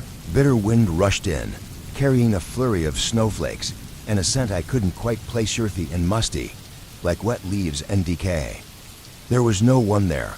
I stepped outside, leaving the door ajar behind me, and scanned the clearing. The cold bit through my jacket as my eyes adjusted to the darkness. A set of footprints trailed away from the cabin, fresh in the thin layer of snow. They led into the woods, disappearing into the shadows between the trees. I wasn't about to go chasing after some stranger in the dark. The forest could be treacherous, and I didn't know who or what I was dealing with. But the idea of someone wandering so close to the cabin without announcing themselves felt wrong. I went back inside, shut the door tight, and locked it. The rifle stayed by my side for the rest of the night. Megan stirred a few times, but I didn't wake her. No sense in worrying her over something that could have been nothing. Still, as I sat there in the flickering firelight, my eyes fixed on the door, I couldn't shake the feeling that I wasn't alone. Something had found us in our isolation, and it was only a matter of time before it made itself known again. By morning, the footprints were gone, buried under fresh snow. I almost convinced myself I'd imagined the whole thing. Almost, 2 nights later, just after sunset, it happened again. This time, the knock was softer, almost hesitant, as if whoever or whatever was out there was testing us. I grabbed the rifle, told Megan to stay in the bedroom, and opened the door wide. I saw him. He stood at the edge of the clearing, just beyond the tree line, bundled in a thick coat and hat. At first glance, he could have been any lost hiker, but even from a distance, I could tell something was wrong. His posture was too stiff, and he stood too still, like he was waiting for something. "Hey," I called out. "Are you lost? Do you need help?" He didn't answer, didn't move. I stepped forward, the rifle in my hands, but not pointed at him. I'd dealt with plenty of lost hikers before, and most of them were desperate to be found. This man didn't act like that. He just stood there, staring at me with eyes I couldn't quite make out in the fading light. "Do you need help?" I called again. Still no response. I stopped halfway across the yard, unsure of what to do. If he was lost, I needed to get him inside. Night was falling, and it was too cold for anyone to survive out here for long. But everything about the situation screamed danger. Then he took a step forward. Just one. Slow, deliberate. I raised the rifle. "Don't come any closer," I warned. He stopped, but the silence between us hung heavy and oppressive. "You're not from around here, are you?" I asked, trying to keep my voice calm. "We don't get many people this far out." Still nothing. My mind raced. This man wasn't lost. He wasn't looking for help. He was here for a reason, and I had no idea what that reason was. I took a step back toward the cabin, my eyes never leaving him. As soon as I moved, he did too, one slow, deliberate step forward, mirroring me. "You're not welcome here," I said, my voice firm. He responded with another step forward. I knew I couldn't let him get any closer. My fingers tensed around the rifle. I didn't want to shoot, but I wasn't about to let this stranger near Megan. I didn't know what he was capable of, but everything about him felt wrong. The way he moved, the way he stood, the way he seemed to know exactly how far he could push me. I raised the rifle to my shoulder, sighting him in. "This is your last chance," I called. "Go back the way you came, or I'll make you." He stopped. For a moment, I thought he might actually leave. But then he smiled. It wasn't a natural smile. It was slow and deliberate, stretching across his face like he'd been waiting for this moment. And then, as suddenly as he'd appeared, he turned and disappeared into the darkness of the forest. I stood there, heart pounding, rifle still raised, as the eerie silence of the forest swallowed me. The woods had gone unnaturally quiet, as if holding their breath. When I finally lowered the rifle, my arms were trembling. I hurried back inside, locking the door behind me. Megan was waiting, her face pale with worry. "What happened?" she asked. "Who was out there?" I shook my head, struggling to find the words. How could I explain the unnatural stillness of the man? The way his smile had seemed to split his face? How could I convey the bone-deep certainty that whatever had been standing out there wasn't entirely human? It finally revealed itself on a night so cold that my breath lingered in the air like a ghost. Megan had gone to bed early, complaining of a headache, while I stayed up tending the fire, unsure whether to let it burn low or add another log. Outside, the wind howled, as though a wounded animal was calling out, rattling the windows and seeping through the cracks, sending icy drafts skittering across the floor. Then I heard it, a knock, one, firm and purposeful. At first, I thought I imagined it. Visitors were rare out here. No one knew we were here except a few folks back in town, and they hardly ever bothered us. My first thought was that an animal had brushed against the cabin. Elk wandered close sometimes, and once, we had even had a bear sniffing around. But that knock, it wasn't random. It was too deliberate, too human. I grabbed my rifle, always kept close for situations like this, and cracked open the door just a sliver. Bitter wind rushed in, carrying a flurry of snowflakes and an unfamiliar scent, earthy, musty, like wet leaves or decay. But there was no one there. I stepped outside, leaving the door ajar, and scanned the clearing. The cold pierced through my jacket as my eyes adjusted to the dark. Fresh footprints trailed away from the cabin in the thin snow, leading into the woods, vanishing into the shadows between the trees. I wasn't about to go chasing some stranger in the dark. The forest was treacherous, and I had no idea who or what I was dealing with.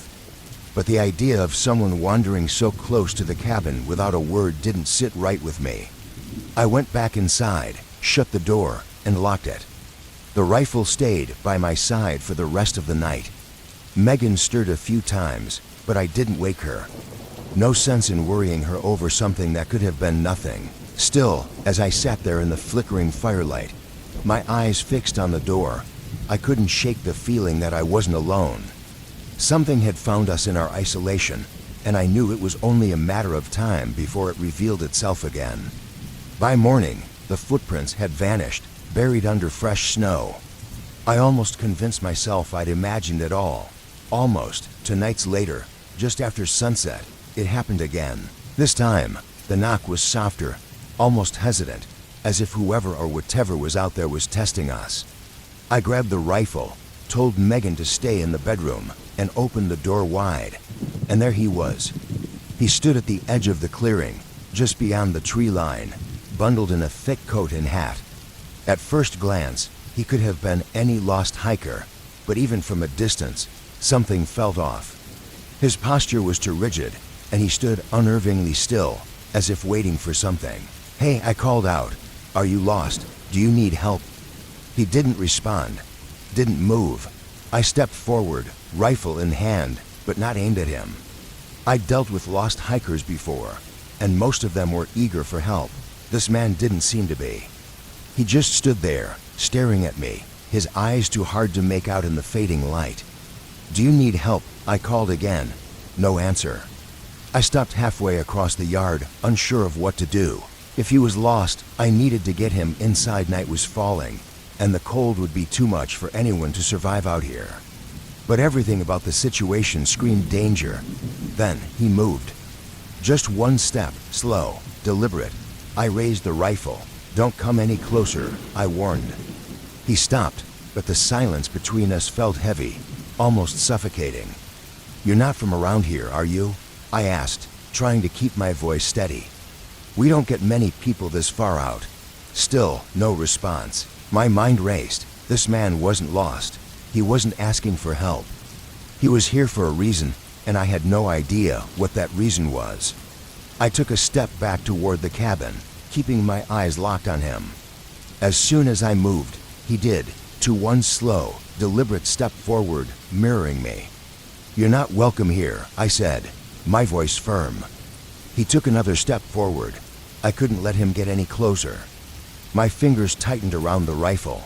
I didn't want to shoot, but I wouldn't let this stranger near Megan. I didn't know what he was capable of, but everything about him felt wrong. The way he moved, the way he stood, the way he seemed to know exactly how far he could push me. I raised the rifle to my shoulder, taking aim. "This is your last chance," I called. "Go back the way you came, or I'll make you." He stopped. For a moment, I thought he might actually leave. But then he smiled. It wasn't a natural smile. It was slow, deliberate, stretching across his face like he'd been waiting for this moment.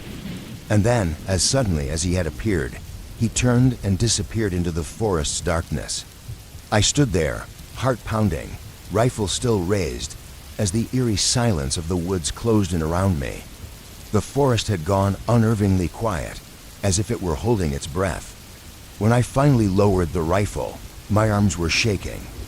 I hurried back inside, locking the door behind me. Megan was waiting, her face pale with worry. "What happened?" she asked. "Who was out there?"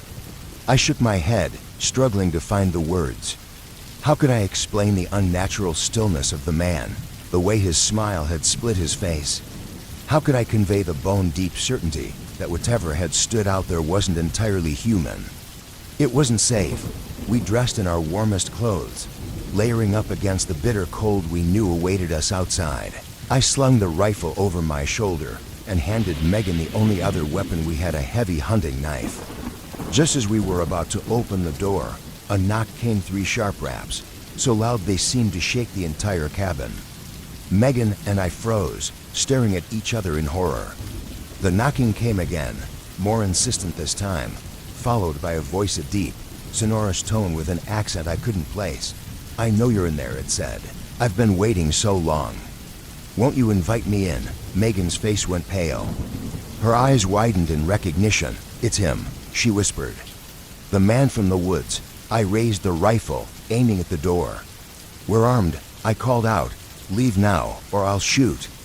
A chuckle came from the other side, a sound that made the hairs on the back of my neck stand up. "Oh, I don't think you will," the voice said. "After all, is that any way to treat an old friend?" And then, to my horror, I heard the sound of the lock turning. The door began to open, revealing a tall figure silhouetted against the blinding white of the snow outside. "No," I heard Megan whisper beside me. "No, no, no." The figure stepped inside, and I felt my world tilt on its axis. The face that smiled at us was all too familiar yet horribly wrong. It was my own. The thing wearing my face stood in the doorway, snow swirling around it, that terrible smile still fixed in place. It was like looking into a warped mirror. Everything was almost right, but just wrong enough to send a shiver down my spine. Its eyes were too bright, the smile too wide, stretching unnaturally across its face. "What's the matter?" it asked, its voice a twisted echo of my own. "Don't you recognize yourself?" I raised the rifle, my hand shaking. "You're not me," I growled. "What are you?" It laughed, a sound that reverberated through the cabin. "I'm you, of course," it said, "the you that could be. The you that will be, once you let go of all those pesky human limitations." Beside me, Megan whimpered. I glanced at her and saw her eyes darting between me and the thing in the doorway, confusion and terror warring on her face. "Don't listen to it, Megan," I said, trying to keep my voice steady. "It's trying to trick us." The creature took a step forward, and I tightened my finger on the trigger. "Stay back," I warned. It cocked its head to the side, that unnatural smile never wavering. "Or what?" it asked. "You'll shoot yourself." "Come now, we both know you're not capable of that. You're too moral." It spat the last word like it was distasteful. "What do you want?" I demanded, trying to buy time to think of a way out of this nightmare. "What everyone wants," it replied, spreading its arms wide. "To live, to grow, to become more than what I am. And you, my friend, are the key to that." It took another step forward. This time I fired.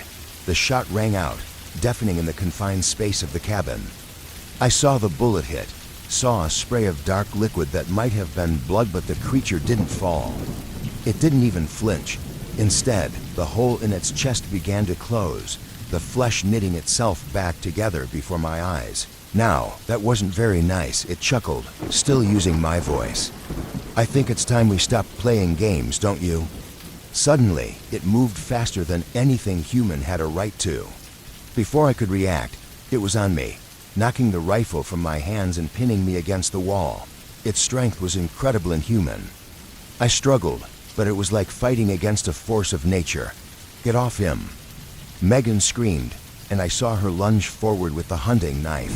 The blade sank deep into the creature's back, but it barely seemed to notice. With its free hand, it backhanded Megan, sending her flying across the room, where she crumpled against the far wall.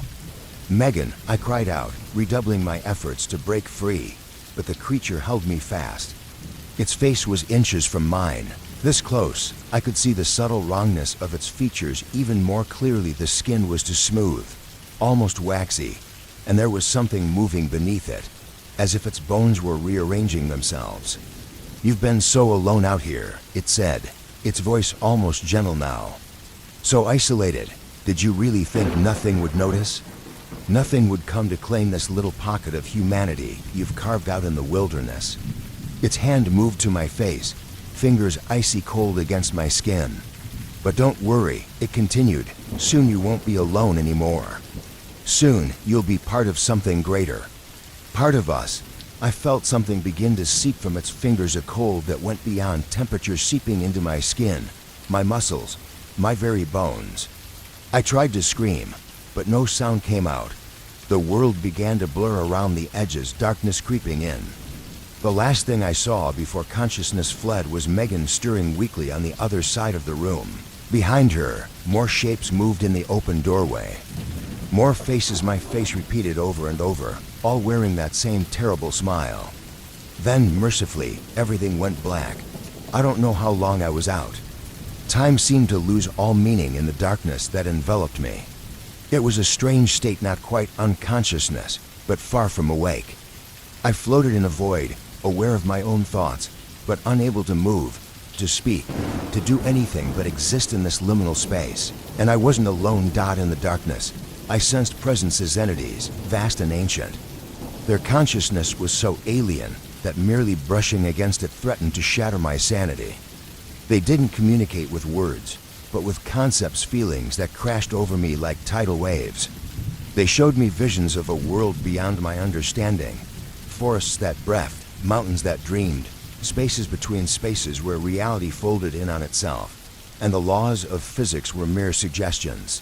Through it all, there was a hunger, a desperate, all-consuming need to expand, to grow, to become more. I saw myself, or rather, the thing that had taken my form, moving through the woods, but it wasn't alone anymore. There were dozens of them now, all wearing my face, all smiling that terrible smile.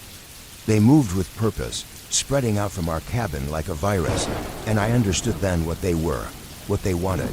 They were an infection consciousness from somewhere beyond our reality that had found a way in, using the isolation and the endless wilderness as a foothold. And now, they were spreading, copying themselves, using my image as a template to create more and more of themselves. I tried to recoil from this knowledge, to retreat further into the darkness of my own mind, but they wouldn't let me.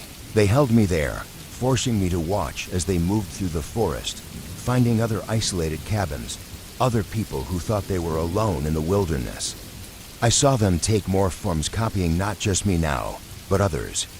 Men, women, children, each one assimilated, their essence absorbed and replicated. An army of doppelgangers, all part of the same vast alien intelligence. Through it all, one thought burned in my mind: Megan. Where was she? Had they taken her to?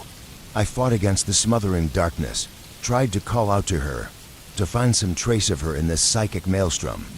And then, faintly, I felt something, a warmth in the cold void, a light in the darkness. Megan's presence dim, but undeniably there. She was alive, still herself, not yet taken by the entities that had consumed me. With that realization came a surge of hope, and with hope, strength. I focused on that warmth, that light, using it as an anchor to pull myself back from the brink.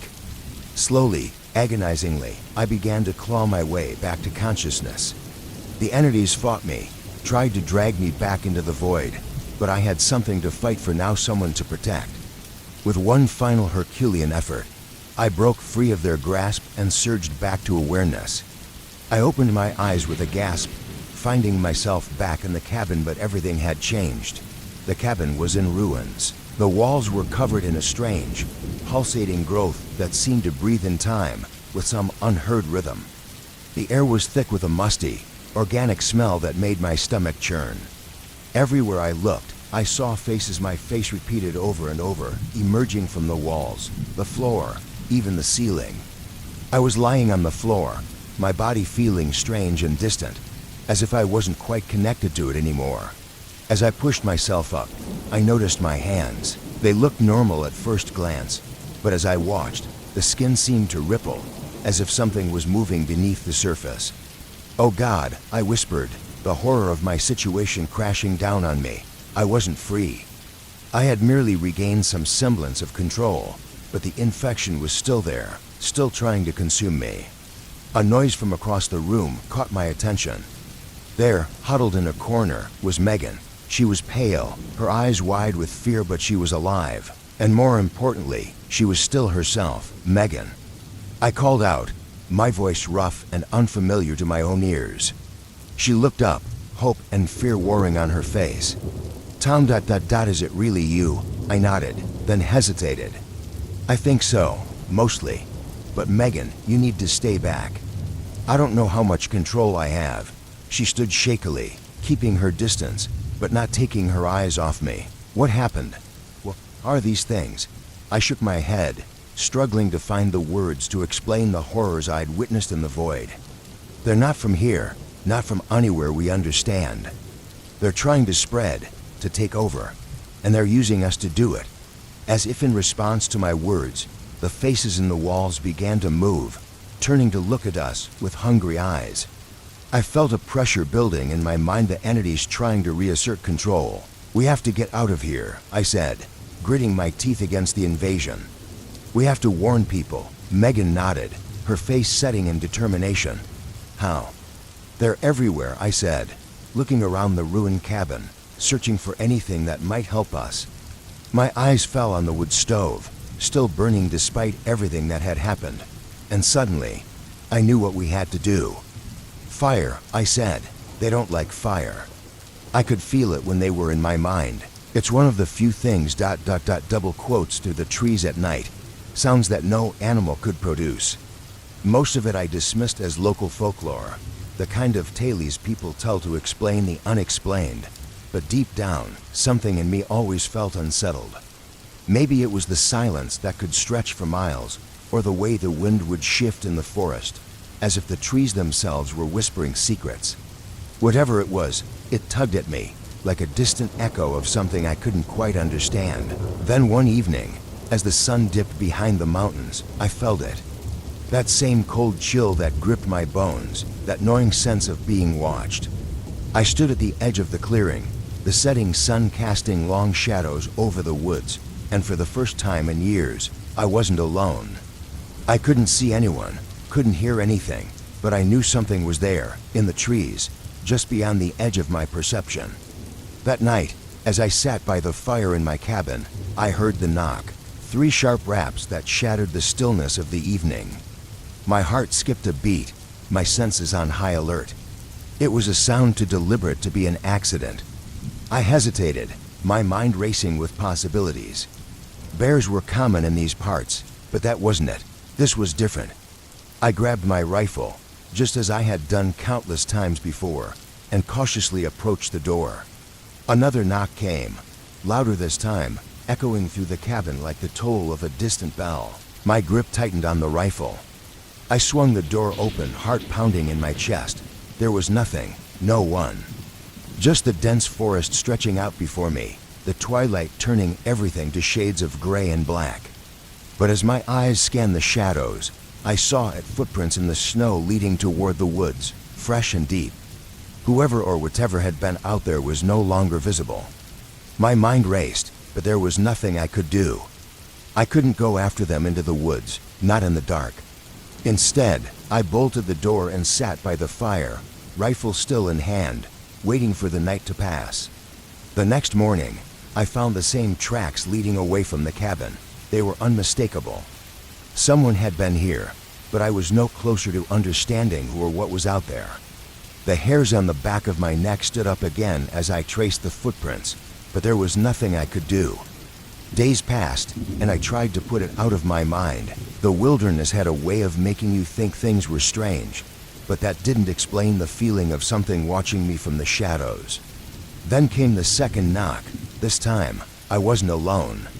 I had Megan with me, and the knock was followed by a voice deep and resonant. It wasn't human. It couldn't be. I heard it in my bones, felt it in the core of my being. It said it had been waiting for so long. The door opened, and the thing, it, stood there, wearing my face, that same awful smile stretched across its lips. It spoke in my voice, echoing everything I had ever known, twisting it into something unrecognizable. I raised the rifle, but it didn't flinch. It didn't even move when I fired. It only laughed, that sound scraping against my mind. The wound healed instantly. I felt its power, its presence, crawling into my thoughts, as if it was me. It wasn't just one. It was a virus, an infection, a consciousness seeking to spread itself across every living thing. It had found me. It had found Megan. We fought, but not with just guns or knives. We fought with fire, the only thing that could push them back, the only thing they feared. We set the cabin ablaze, the flames licking at the walls, consuming the faces that stared back at us. We didn't stop there. We kept moving, through the woods, setting fire to everything that seemed wrong, everything that wasn't real. Each fire weakened their hold on us, but we knew it wasn't enough. They were still out there, still spreading, still copying. And as we trudged through the snow, leaving behind the ruins of our home, I knew the real battle was only just beginning. We would warn others. We would fight them. We would do whatever it took to stop this infection from consuming everything we knew and loved. Through the fire, through the cold, through the nightmarish creatures hunting us, we fought. Together, with Megan by my side, I felt something I hadn't felt in a long time. Hope. Village and Belle's story. My knuckles ache from gripping the steering wheel too hard, and the rental car's headlights barely pierce the suffocating darkness around me. The road beneath has devolved from asphalt to cracked gravel. My GPS lost signal nearly an hour ago, and there's no sign of streetlights or familiar landmarks. Just a lonely stretch of night, the occasional silhouette of leaning wooden fences on either side, and my own shallow breaths. The fences seem to press in, their angles tilted as though trying to whisper secrets through the windows. This trip wasn't supposed to be like this. I'm here on business, a contract negotiation in some forgotten factory town. I promised my family I'd return by the weekend, but now it's well past midnight, and I'm nowhere near the main highway.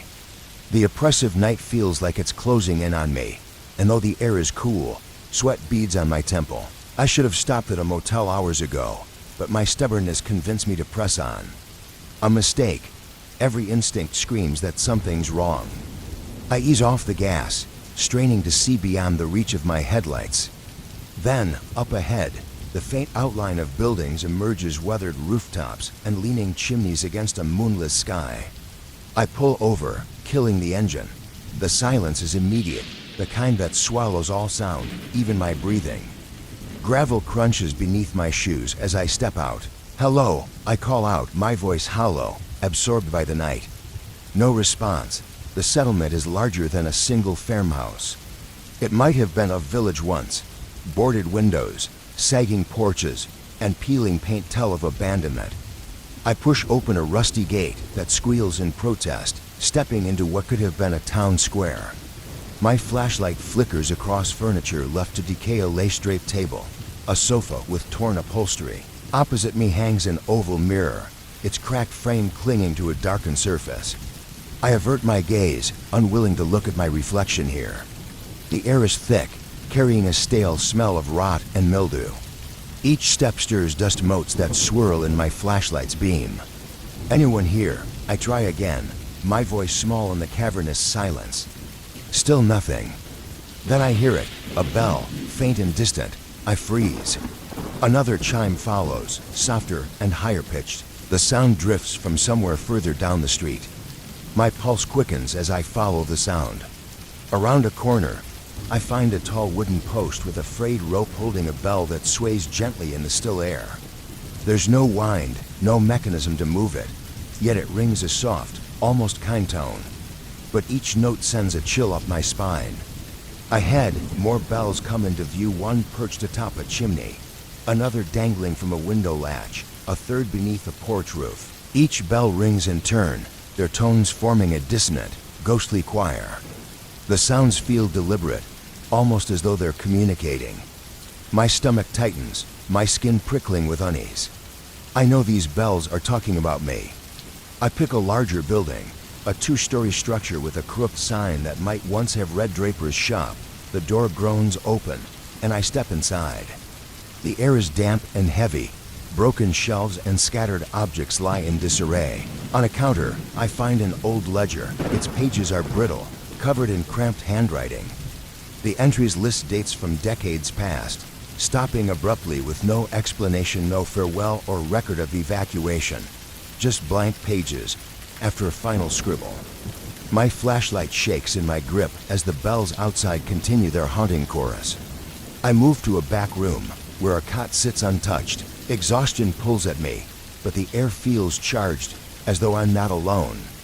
I sit with my back against a damp wall, my legs trembling, hands unsteady as I sip from my water bottle. My throat is dry, and every swallow feels like gravel. The thought of leaving gnaws at me. I could try to find my way back to the car, drive until I'm free of this place. But I'm not even sure I can navigate the maze of cracked roads. And the bells, they pull at me, their mystery anchoring me here, as if I have to understand them before I can leave. Forcing myself back outside, I glance at my watch. It's almost 2 a.m. The moon hangs as a thin crescent, casting faint light on sagging rooftops. The bells are quieter now, but their voices seem scattered, hidden behind closed doors, nestled in chimneys, or perched on forgotten lamp posts without lamps. They feel omnipresent, embedded in every shadowed corner. As I pass another crumbling house, a sudden gust of wind kicks up dust, stinging my eyes. I rub them, coughing, and when my vision clears, I notice a tall standing mirror through a half-open door. Its heavy wooden frame is carved with twisting vines, far more intricate than the first mirror I saw. Something about it draws me in. I step inside, my flashlight jittering over dusty furniture. The mirror's surface is darkened, smudged with grime, but I can see the faint outline of my silhouette. Slowly, I approach, raising a trembling hand to wipe away a patch of dirt. My reflection stares back, wide-eyed and uncertain. Then, a single bell chimes soft, warm, almost a whisper. I spin around, flashlight sweeping the empty room, but there's no one there. The bell rings again, this time from above.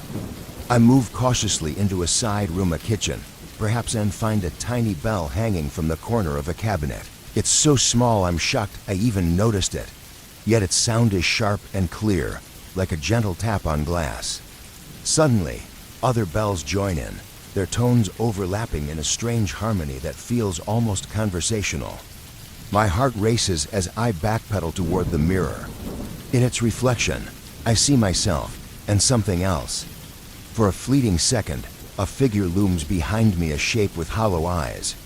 I whirl around, but the room is empty. My skin crawls, exhaustion weighs heavy, and my thoughts grow tangled. The bells sound almost like they're shaping words, my name whispered in haunting, fractured tones, Ya Sun. Ya Sun. I gasp for air, sweat running down my back, and stumble out onto the street.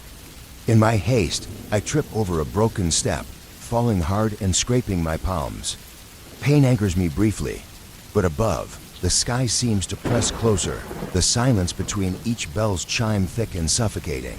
I push myself up and start walking, then running, the bells ringing faster now, not frantic, but in a rhythm I can't comprehend. Turning a corner, I nearly crash into another bell, this one tied to a rusted pitchfork planted in the ground. I dart into what looks like a general store, desperate for relief, hoping to find something to block my ears. Inside, I grab a dusty apron from a stack, wrapping it around my head in a clumsy attempt to muffle the sound. My breath comes in gasps as I glance at my reflection in the window. The apron looks absurd, but something else catches my eye, the warped reflection of the door behind me. In the distortion, I see a pair of eyes that aren't mine, staring back. My pulse spikes as I spin around, but the door is just a door, plain and solid. A deep, resonant clang reverberates through the air, coming from the village square. Compelled by a mix of terror and curiosity, I follow it. At the center of the square stands a tall pole with a massive bell at its peak, weathered and ancient, perhaps a church bell. I approach, legs shaking, and sense movement behind me. Turning quickly, I find only darkness, but the sensation of being watched lingers. The smaller bells chime again, their tones slower now, layered into a low hum that resonates in my chest like a second heartbeat. Invisible eyes seem to watch from behind every shutter, every crumbling eave. My skin prickles as though tiny insects crawl beneath it. I take a deep breath and force myself to leave. Stumbling down the main street, past the silent houses, I listen as the bells grow fainter with every step. At last, I reach my car. Relief washes over me like cold water on a burn as I slide into the driver's seat, hands trembling, and start the engine. The headlights flick on, illuminating a sign at the village entrance that I hadn't noticed before. In the windshield's reflection, the glass feels like a mirror. I see something pale moving between the houses. The bells chime one last time, my name, clear and unmistakable, and then fall silent. Heart pounding, I press the gas and speed away. The roar of the engine breaks the oppressive quiet, but I can't shake the feeling that the village isn't finished with me. Even as I reach the open road, my hands shake uncontrollably, my chest tight with unease. The faint hum of the bells lingers in my ears, just below the edge of hearing. At dawn, I find a diner. Its neon lights and the smell of coffee feel foreign after the night I've had.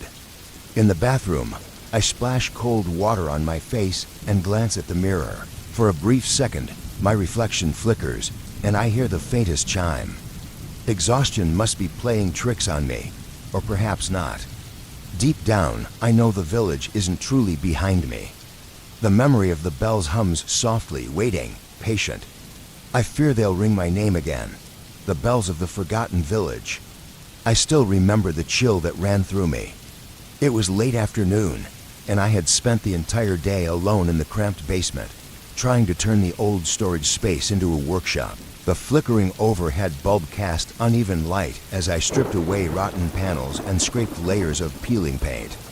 Sweat trickled down my face. My hands were caked with dust, and my clothes carried the heavy odor of damp earth and mold. In a corner beneath a protruding beam, I noticed a narrow crack running through the old concrete wall. At first, it seemed harmless, just a slender fault in the rough surface, but when I ran my fingers over it, a sudden, impossibly cold breeze hit me sharp, like air escaping a freezer. The hairs on my arms stood on end, curious and uneasy. I leaned closer, pressing my ear to the concrete. That's when I heard a muffled, low voice murmuring my name. I jerked back, heart racing. The voice was deliberate, drawing out each syllable as if savoring them. I turned off my tools and listened, trying to convince myself it was nothing. The only other sounds were the soft hum of the furnace and faint traffic through the small basement window. But the voice came again, softer now, as if retreating into the wall, whispering secrets only I would know, details about my past, moments I hadn't shared with anyone. Sweat trickled down my neck, and I felt my mouth go dry. I rationalized that it must be a trick of the acoustics or old pipes carrying echoes from elsewhere in the house. This place had always felt odd since I inherited it from my reclusive aunt, who I barely knew. The basement had a history, rumored to have been a shelter, but I never cared to investigate further. The voice didn't stop. It hinted at things to come, future events, like an approaching storm or an unexpected midnight visitor. Sometimes, it mimicked my voice so perfectly that I couldn't tell if the words were coming from my own mind. Terrified, I fled upstairs, gulping down water in the kitchen as I tried to calm my racing heart. Determined to end this, I decided to seal the crack. Armed with filler and tools, I returned to the basement, but the atmosphere had changed. The air was stifling, and the space felt unnervingly tight. Kneeling by the crack, I shone my flashlight inside and caught a faint glimmer of sheen deep within the fissure that resembled polished metal or wet stone. I pressed filler into the gap, determined to lock away whatever lay behind it. Instantly, the voice rose in protest, louder now, mocking me in my own tone, repeating my private thoughts and self-doubts. My hands trembled as a sudden icy gust blew through the crack, cutting through my shirt and leaving me gasping. Panicked, I abandoned the task, leaving the job unfinished. That night, I dreamed of faceless figures moving silently through my hallway. Their smooth, egg-like heads were featureless, and they hovered near my bed, reaching out with long, jointless fingers. I woke up in a cold sweat, unable to shake the oppressive feeling that the crack and the voice within it held something far more sinister than I could comprehend. I woke up drenched in sweat, my chest tight, and the clock read 3 a.m. I could still feel phantom fingertips brushing against my skin. Unable to sleep, I paced the living room until dawn, thoughts of the voice from the crack consuming me. The house's oppressive silence weighed on me, and I realized I hadn't felt at ease since starting work in the basement. The next day, I tried another approach. I dragged an old shelf to block the crack, hoping out of sight meant out of mind. But as soon as it was covered, I felt a heavy pressure at the base of my skull. The voice returned, muffled yet relentless, revealing unsettling details about people I once knew and moments I regretted. It also foretold eerie events, tools rusting, a burst pipe upstairs, and a letter bearing bad news. Its tone was steady and unnervingly confident. I tried to distract myself with chores, repairing stairs, checking the fused box, clearing cobwebs, but the voice seeped into my thoughts. Sometimes it was so subtle I mistook it for my own internal monologue. Other times it sang my name mockingly, echoing through my mind. While cleaning, I stumbled upon an old ledger. Inside were shaky notes from my late aunt about a sealed door in the basement wall, left by the previous owner. One cryptic line chilled me. It's not trying to kill, it's trying to become. I slammed the book shut, heart racing. That evening, I reached out to a friend, hoping to confide, but my calls wouldn't go through. Even texting failed, leaving me alone with my spiraling fears. When I glimpsed myself in the hallway mirror, I thought, for a fleeting moment, my reflection's lips moved while mine did not. The sight nearly sent me screaming. Determined to confront the source, I returned to the basement with a flashlight and hammer, widening the crack enough to peer inside. My beam reflected off a smooth, warped surface deep in the cavity, like an ancient, tarnished mirror. I saw the faint outline of my own eye staring back, distorted and unnatural. The voice grew louder, whispering my name as the temperature dropped. It wasn't violent, but invasive, threading itself into my thoughts. Panicking, I hammered a wooden board over the crack. The voice wailed, reverberating not in the air but in my skull. My fingers went numb, and icy air clawed at my throat. I faced a decision: leave this house, my last refuge, or confront the force behind the wall. I chose to fight. I spent the night sealing the crack completely, using cement, metal mesh, and paint. The voice fought back, hissing my failures and past mistakes in cruel detail, but I pushed on. By morning, it was gone, only a faint line remained beneath fresh paint. The basement felt warmer, quieter. Exhausted, I slumped onto a stool, hoping it was over. For a week, everything seemed normal. The voice had faded into a faint murmur, almost like a trick of memory. I avoided the basement, but couldn't shake the sense of a lingering chill. My dreams were still haunted by faceless figures, but they felt distant, like echoes fading into the background. I allowed myself to believe the ordeal was behind me. Then, yesterday, the unease returned. While checking for moisture in the basement, I noticed something in a shiny patch of the floor where a puddle had dried. My reflection stared back, but its lips moved, parting slowly while mine stayed shut. Its head tilted slightly, and behind its shoulder, I glimpsed the faint outline of a featureless, watchful face. The temperature plummeted. My heart thundered as I stumbled back, unable to tear my eyes away until I caught myself against the railing. The reflection's lips moved again, silently forming my name. Now I sit here, trembling, the door locked behind me. The pressure in my head hums like a distant whisper. Dust coats my tongue, and every reflective surface feels like a trap. I've covered the bathroom mirror with a towel, terrified of what I might see. I can feel its presence within me, not fully formed but growing stronger, waiting in the shadows of my thoughts. I've closed the crack in the wall, but I can't shake the feeling that I've merely given it a new place to dwell. When I stand in front of the kitchen window at dusk, I sometimes catch my reflection grinning a twisted, out-of-sync expression or silently mouthing words I can't quite hear. In the stillness that follows, there's always a faint murmur, just below the edge of perception, calling my name. It's a constant reminder that, no matter what I've done, this nightmare isn't truly over. I can't say how long I've been wandering in this cursed mist, but it's far too long. My throat is raw from the cold, damp air, and my skin feels clammy under my jacket.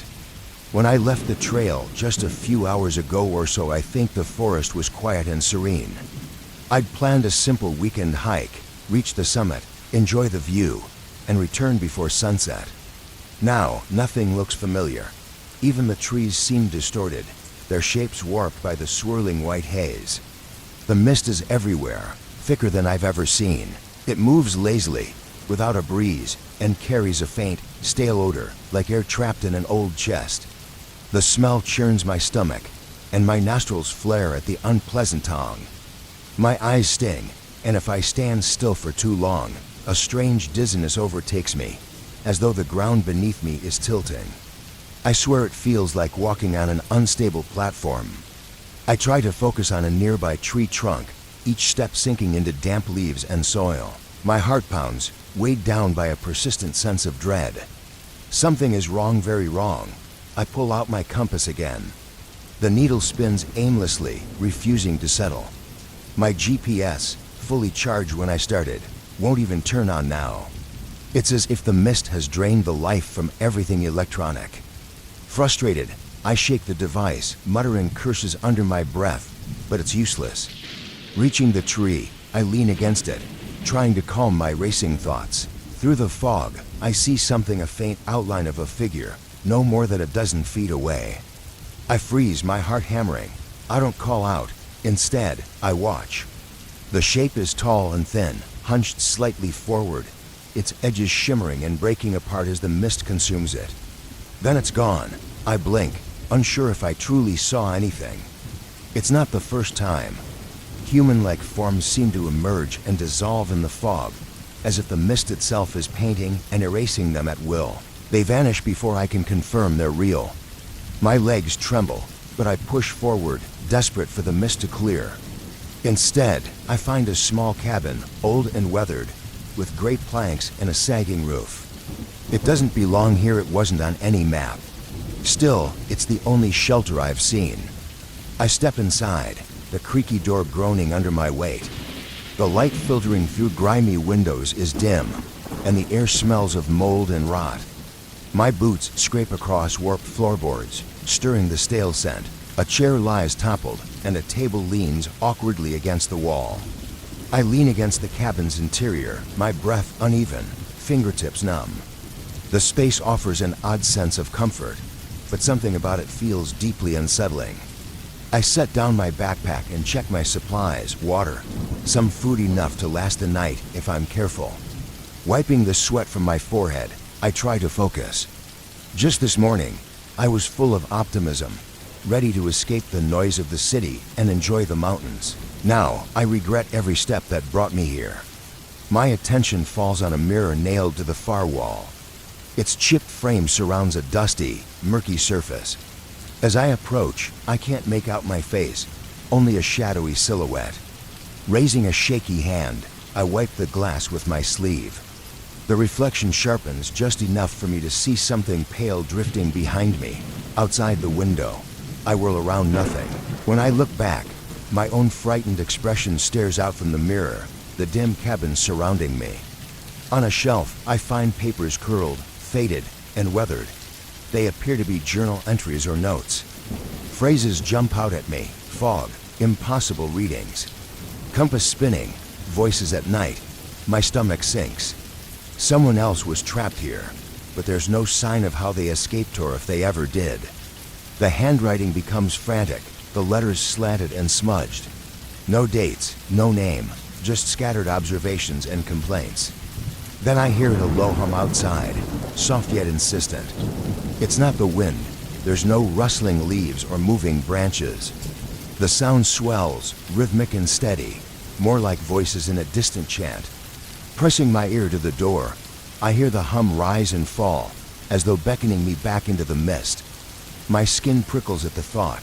The strange shapes I've seen haven't attacked me, but they linger, just out of reach. It's as if they want me to wander, to lose myself entirely. I sit on the floor, knees drawn to my chest, trying to calm my breathing. I need a plan. With my compass and GPS useless, I'll follow the slope of the land downhill that should lead to the foothills where my rental cabin and car are waiting. I still have energy bars, a whistle, and my flashlight. For now, it works. But the mist feels alive, patient, and I know it's waiting for me to make a mistake. I click the flashlight back on, its beam slicing through the dim cabin. It lands on the mirror again. For a split second, I see movement within, like someone passing behind me. My heart leaps as I swing the light around wildly, but there's nothing, just broken furniture and old wood. The cabin feels oppressive, its walls closing in on me. My breathing is shallow. I grab my bag and bolt outside. The mist wraps around me immediately, damp and suffocating. The humming voices are quieter now, but persistent, distant yet constant. I pick a direction downhill and move cautiously.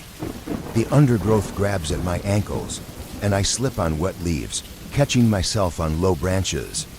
My heart pounds in my chest, and I feel like the forest is alive, watching. To my right, a tall, featureless shape materializes, impossibly still. I shine the flashlight on it, and it vanishes, melting into the fog.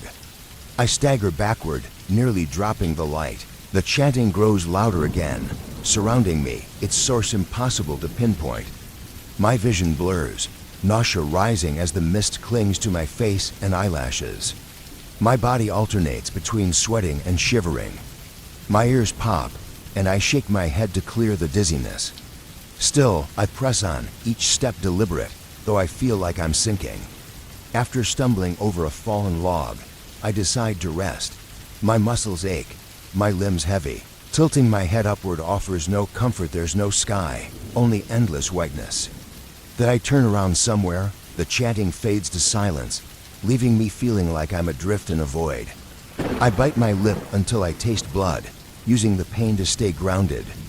Desperate, I rummage in my bag for my whistle and blow it twice. The sharp sound cuts through the air, but is swallowed quickly by the fog, returning as a weak echo. No reply. I close my eyes, trying to remember the map.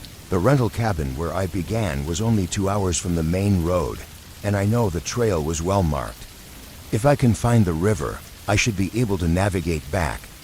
But my compass spins aimlessly, and my GPS remains lifeless. Suddenly, footsteps echo behind me.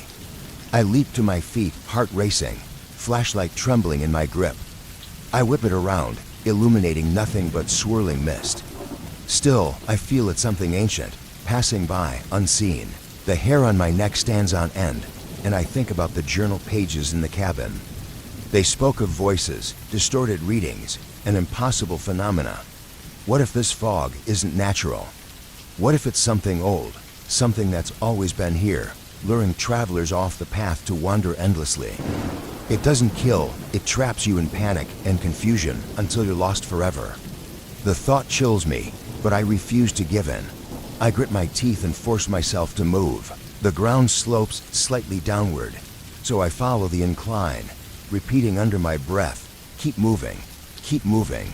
My voice cracks. Shapes continue to appear in the corners of my vision, human-like figures that vanish when I try to focus on them. I stop looking directly, knowing they want me to panic, to lose my way entirely. The flashlight dims, and my throat tightens as I quicken my pace. The mist presses closer, heavy on my eyes, until I remember the mirror in the cabin. The reflection, the vague figure standing behind me. What if it wasn't just outside?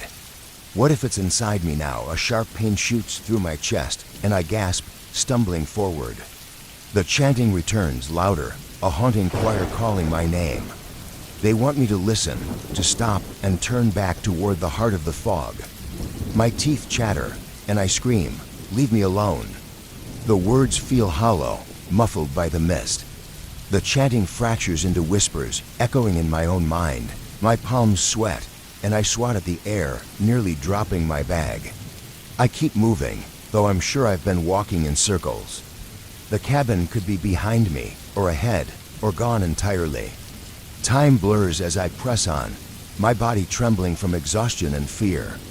Then, I see it, a faint thinning in the mist, just ahead. It's subtle, but the air seems lighter, clearer. Desperation fuels me as I lurch toward the break, pushing through branches that claw at my coat. My breathing is ragged, my legs unsteady.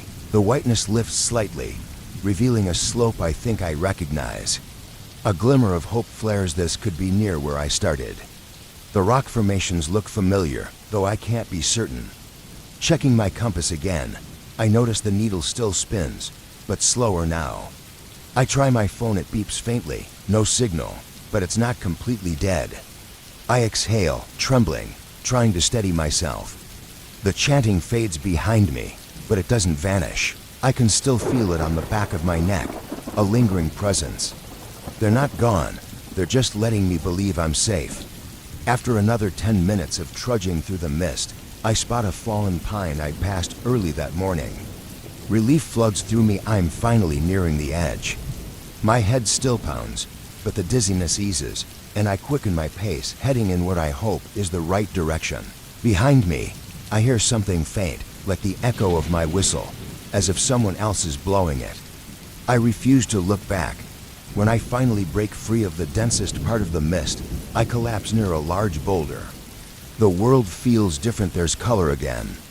The green of moss and brown earth seem vivid after the oppressive whiteness.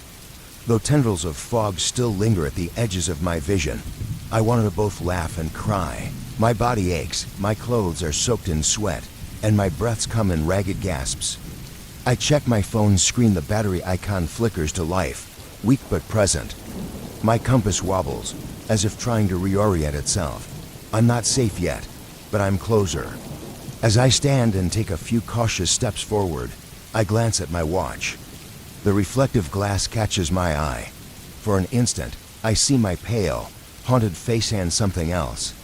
At the corner of the reflection, a faint outline shifts among the trees. My heart stops, and I jerk my arm away, breathing hard. When I look again, the shape is gone, but the unease remains. I know it's still there, clinging to me. Even out of the mist, its presence lingers, lurking in reflections and shadows. As I limp downhill, I glance over my shoulder repeatedly, half expecting the whispers to start again. Though I've escaped the worst of the mist, its touch feels permanent. A stain deep inside me. I know I'll never trust my compass the same way again. I know I'll always fear mirrors, watching for flickers of movement in their depths. The mist doesn't kill, it doesn't have to. It only needs you to remember it, to carry its presence with you. And I will. I'll never forget. I had come to the hotel alone. There would be no one to help me when morning came. The footsteps outside my room ceased for the moment, and I hurried downstairs to confront the receptionist. "Is there anyone else on my floor?" I demanded. He gave me a tight, uncomfortable smile. "No, sir, you have the entire floor to yourself." That afternoon, I removed the chair from beneath the doorknob and opened the door abruptly, hoping to catch someone in the act. The hallway was empty. Frustrated, I tried recording the sounds with my phone, but all it captured was faint creaking. I wandered the corridor, running my fingers along the dusty frames of the antique mirrors. Stopping before the largest mirror near the staircase, I stared at my reflection. My pale face and bloodshot eyes stared back, hair damp with sweat. Something flickered at the edge of my vision, a shape drifting behind me. I spun around, but the hallway was empty. The mirror's surface seemed to ripple, or perhaps it was my nerves playing tricks. By the third night, my exhaustion was palpable. The pacing outside my door resumed, followed by the doorknob turning softly at first, then more insistently. I barricaded the door with my luggage, but I could still hear scraping noises and faint whispers. Pressing my ear to the wood, I caught a sound like slow, raspy breathing. I retreated to the bed, shaking uncontrollably. Shadows seemed to thicken, spreading across the walls like ink. The air turned stale, heavy with a scent like old, forgotten places. I tried to ignore it, but the feeling of being watched pressed down on me. And then the footsteps began inside the room, circling my bed. I reached for the lamp, but it wouldn't turn on. Something heavy pressed on my shoulders, holding me in place. My phone's flashlight barely cut through the darkness, revealing nothing. Yet on the far wall, a shadow stretched unnaturally tall, its head tilting just as in the old photograph I'd found earlier. Desperate, I whispered, "Leave me alone," my voice breaking. There was no response, only silence waited with an unnatural patience, as if the presence was waiting for me to break. Near dawn, delirious and sleep-deprived, I tore through the dresser drawers and found an old letterhead from the hotel's early days. Written in careful cursive was a guest's note: "I cannot leave this room. He walks the halls every night, and when I look in the mirror, I see him behind me." My stomach churned. This had happened before, decades ago. The realization struck me. It didn't want to kill me. It wanted me trapped in fear, night after night, endlessly reliving the terror. In a final act of defiance, I ripped the sheet from the covered mirror in the corridor and stared into it. My reflection stared back, but not alone. Behind me, a tall, distorted silhouette leaned forward, its elongated fingers hovering near my shoulder. I blinked, and the hallway was empty again, but I knew it was there. Always waiting, I stumbled back into my room, slamming the door and bracing against it. When morning light finally seeped in, I felt drained, as though I had spent the entire night running. Determined to leave, I packed quickly, ignoring the tingling sensation at the back of my neck. As I reached the door, the knob resisted, groaning as I pulled it open. The hallway stood silent and still. Dragging my suitcase, I made my way to the elevator. In the old mirror beside the doors, I saw my haggard reflection. I looked like a man broken by sleepless nights of terror, but as I adjusted my collar in the glass, I froze. My reflection's eyes were darker, its posture slightly off. Behind it, a familiar tall outline lingered at the edge of sight. My stomach dropped. With a ding, the elevator arrived. Before stepping in, I glanced back at the mirror. My reflection smiled faintly, an expression I hadn't made. My legs faltered, nearly toppling my suitcase. As the doors closed behind me, I could still hear it, the steady pacing footsteps echoing faintly in my ears. They followed me, unwilling to let me go. I left the building soon after, but even as I walked away, an odd tension lingered in my muscles. My shoulders felt stiff, as though they carried a weight I couldn't shrug off. Passing a storefront, I glanced at my reflection in the glass and froze. For a split second, I thought I saw a shadow behind me, impossibly tall and looming. When I looked again, it was gone. Yet now, I can never be sure. Maybe I carried that presence with me, locked inside my own fearful mind. Maybe I will always feel the subtle pressure of a turning doorknob, hear the faint pacing of unseen footsteps, and catch the distorted shape in every reflection, waiting to be noticed once more. Mirror and corridor story. The first night in that old house stands vivid in my mind. My breath felt unnaturally loud against the silence. Now, as I lie awake in the attic's dim light, my mouth is dry, and the hairs on my arms prickle as though charged with static. Clenching a flashlight between my teeth, I dig through a dusty crate filled with newspapers and rusted nails.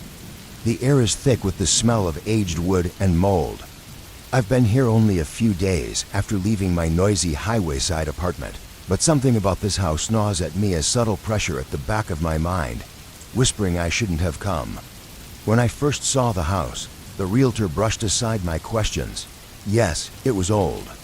Yes, the previous owner had disappeared or died. Details were vague. The price was good, and I needed a fresh start. But I should have trusted my instincts when I saw the peeling wallpaper on the stairwell and the crooked chandelier in the living room. The place felt hollow, like a shell. Now, here I am, trying to ignore the sheet-draped object in the attic corner, a tall, human height shape covered in a gray, dust-stained cloth. My eyes keep drifting toward it. Earlier that day, I'd noticed the large object, but dismissed it, too busy setting up my bed downstairs and unpacking a few essentials. But tonight, something woke me, a soft creak directly above my bedroom. My heart pounded as I climbed the attic stairs, determined to find a logical explanation, perhaps a loose beam or a draft. Yet when I opened the attic door, the air felt heavier, thicker, as though the room itself was alive and breathing. My flashlight's beam skimmed over wooden beams and forgotten furniture, and then I heard it again, a faint, drawn-out creak. It was too deliberate to be the house settling. It sounded like a whisper, beckoning me closer. I swallowed hard, my palms damp as my legs stiffened. The sheet-covered object stood in the corner, half hidden behind stacked chairs. Ignoring it became impossible. Step by step, I approached, reaching out to the dusty cloth. As I pulled it free, a cloud of particles erupted into the air, making me cough. Beneath it was a tall mirror with a carved wooden frame, its surface slightly warped and cracked in one corner. I angled my flashlight, peering into my reflection, pale, gaunt, my eyes shadowed with exhaustion. But behind my reflection, there was something else, a shape. At first, I thought it was a smudge or stain on the glass, but no, it was a figure standing behind me, indistinct, its features shrouded. A wide-brimmed hat cast a shadow over hollow eyes. My breath hitched. Whipping around, I shined the flashlight into the room, finding only empty chairs and a trunk. Turning back to the mirror, the figure remained, hovering over my shoulder as though it hadn't moved at all. My throat tightened, and my hand trembled as I moved the flashlight side to side, testing for tricks of light. But the figure didn't waver. I couldn't make out its face, yet I felt it smiling or wanting to. Panicked, I grabbed the sheet and flung it back over the mirror, stumbling toward the attic door. The floorboards groaned under my hurried steps. Back in my room downstairs, I lay awake on the mattress, breathing shallowly. My eyes refused to close, haunted by the image of the figure behind me. The silence in the house was thicker now, pressing into my ears like an unseen weight. I could hear my heart pounding, each beat blurring my vision. I tried to speak, to demand who or what they were, but my throat tightened, and all that escaped was a cough that echoed unnaturally in the space. The reflection moved again, lifting its hand a split second after mine, as if struggling to mimic my motion. I reached toward the mirror, my fingers trembling, intending to test if the surface was solid. But before I touched it, the glass rippled like disturbed water under shifting light. Panic surged through me, and I yanked my hand back, my veins electrified by fear. There was something there, not just in the mirror, but behind it. I could feel its gaze, feeding on the anxiety twisting my muscles. The corridor seemed to close in around me, its walls constricting. My breaths grew shallow and erratic. What would happen if I fainted? Would I wake up in another dimension, surrounded by the distorted shapes I feared? Staggering back, I tripped over a rug and nearly dropped the flashlight. The whispers surged into a chaotic crescendo, and the faces of the sculptures twisted further, their mouths stretching wide in silent screams. I bolted, crouched low as my shoulders scraped against the shelves, scattering grimoires to the floor. I didn't stop until I had climbed the stairs and burst into the main store. There I crouched behind a stack of dusty chairs, struggling to catch my breath as sweat glued my clothes to my skin. I don't know how long I stayed there, heart racing and eyes locked on the floorboards. Eventually, I locked the basement door and retreated to my room upstairs. For days, I couldn't eat. Food tasted like ash. My reflection in the bedroom mirror looked wrong. My eyes were sunken, and my skin had a dark, hollow quality. I jumped at every sound, certain something had followed me. Even the store above the basement felt still, as if the antiques themselves were holding their breath. Once, in a half-sleep, I thought I saw something in the corner of my mirror, a faint outline of the sculptures, shaking their heads in quiet disapproval. When I turned on the light, the shape vanished, but the hammering of my heart didn't stop. Today, I forced myself to check the basement door. It was still locked, but I heard whispers through the wood, scratching at the edges of my mind. I know the corridor remains, unchanged yet shifting in some way I can't fully grasp. If I were to open that door, I'd see the sculptures again, their faces rearranged, their judgment sharper. And the mirror would still be there, waiting, a thin barrier between two worlds. Whatever lurks behind it hasn't stopped watching, waiting for its moment. Its hunger grows, and I don't know how much longer I can resist. Even now, standing upstairs, I catch a faint flicker in the store's glass cabinets.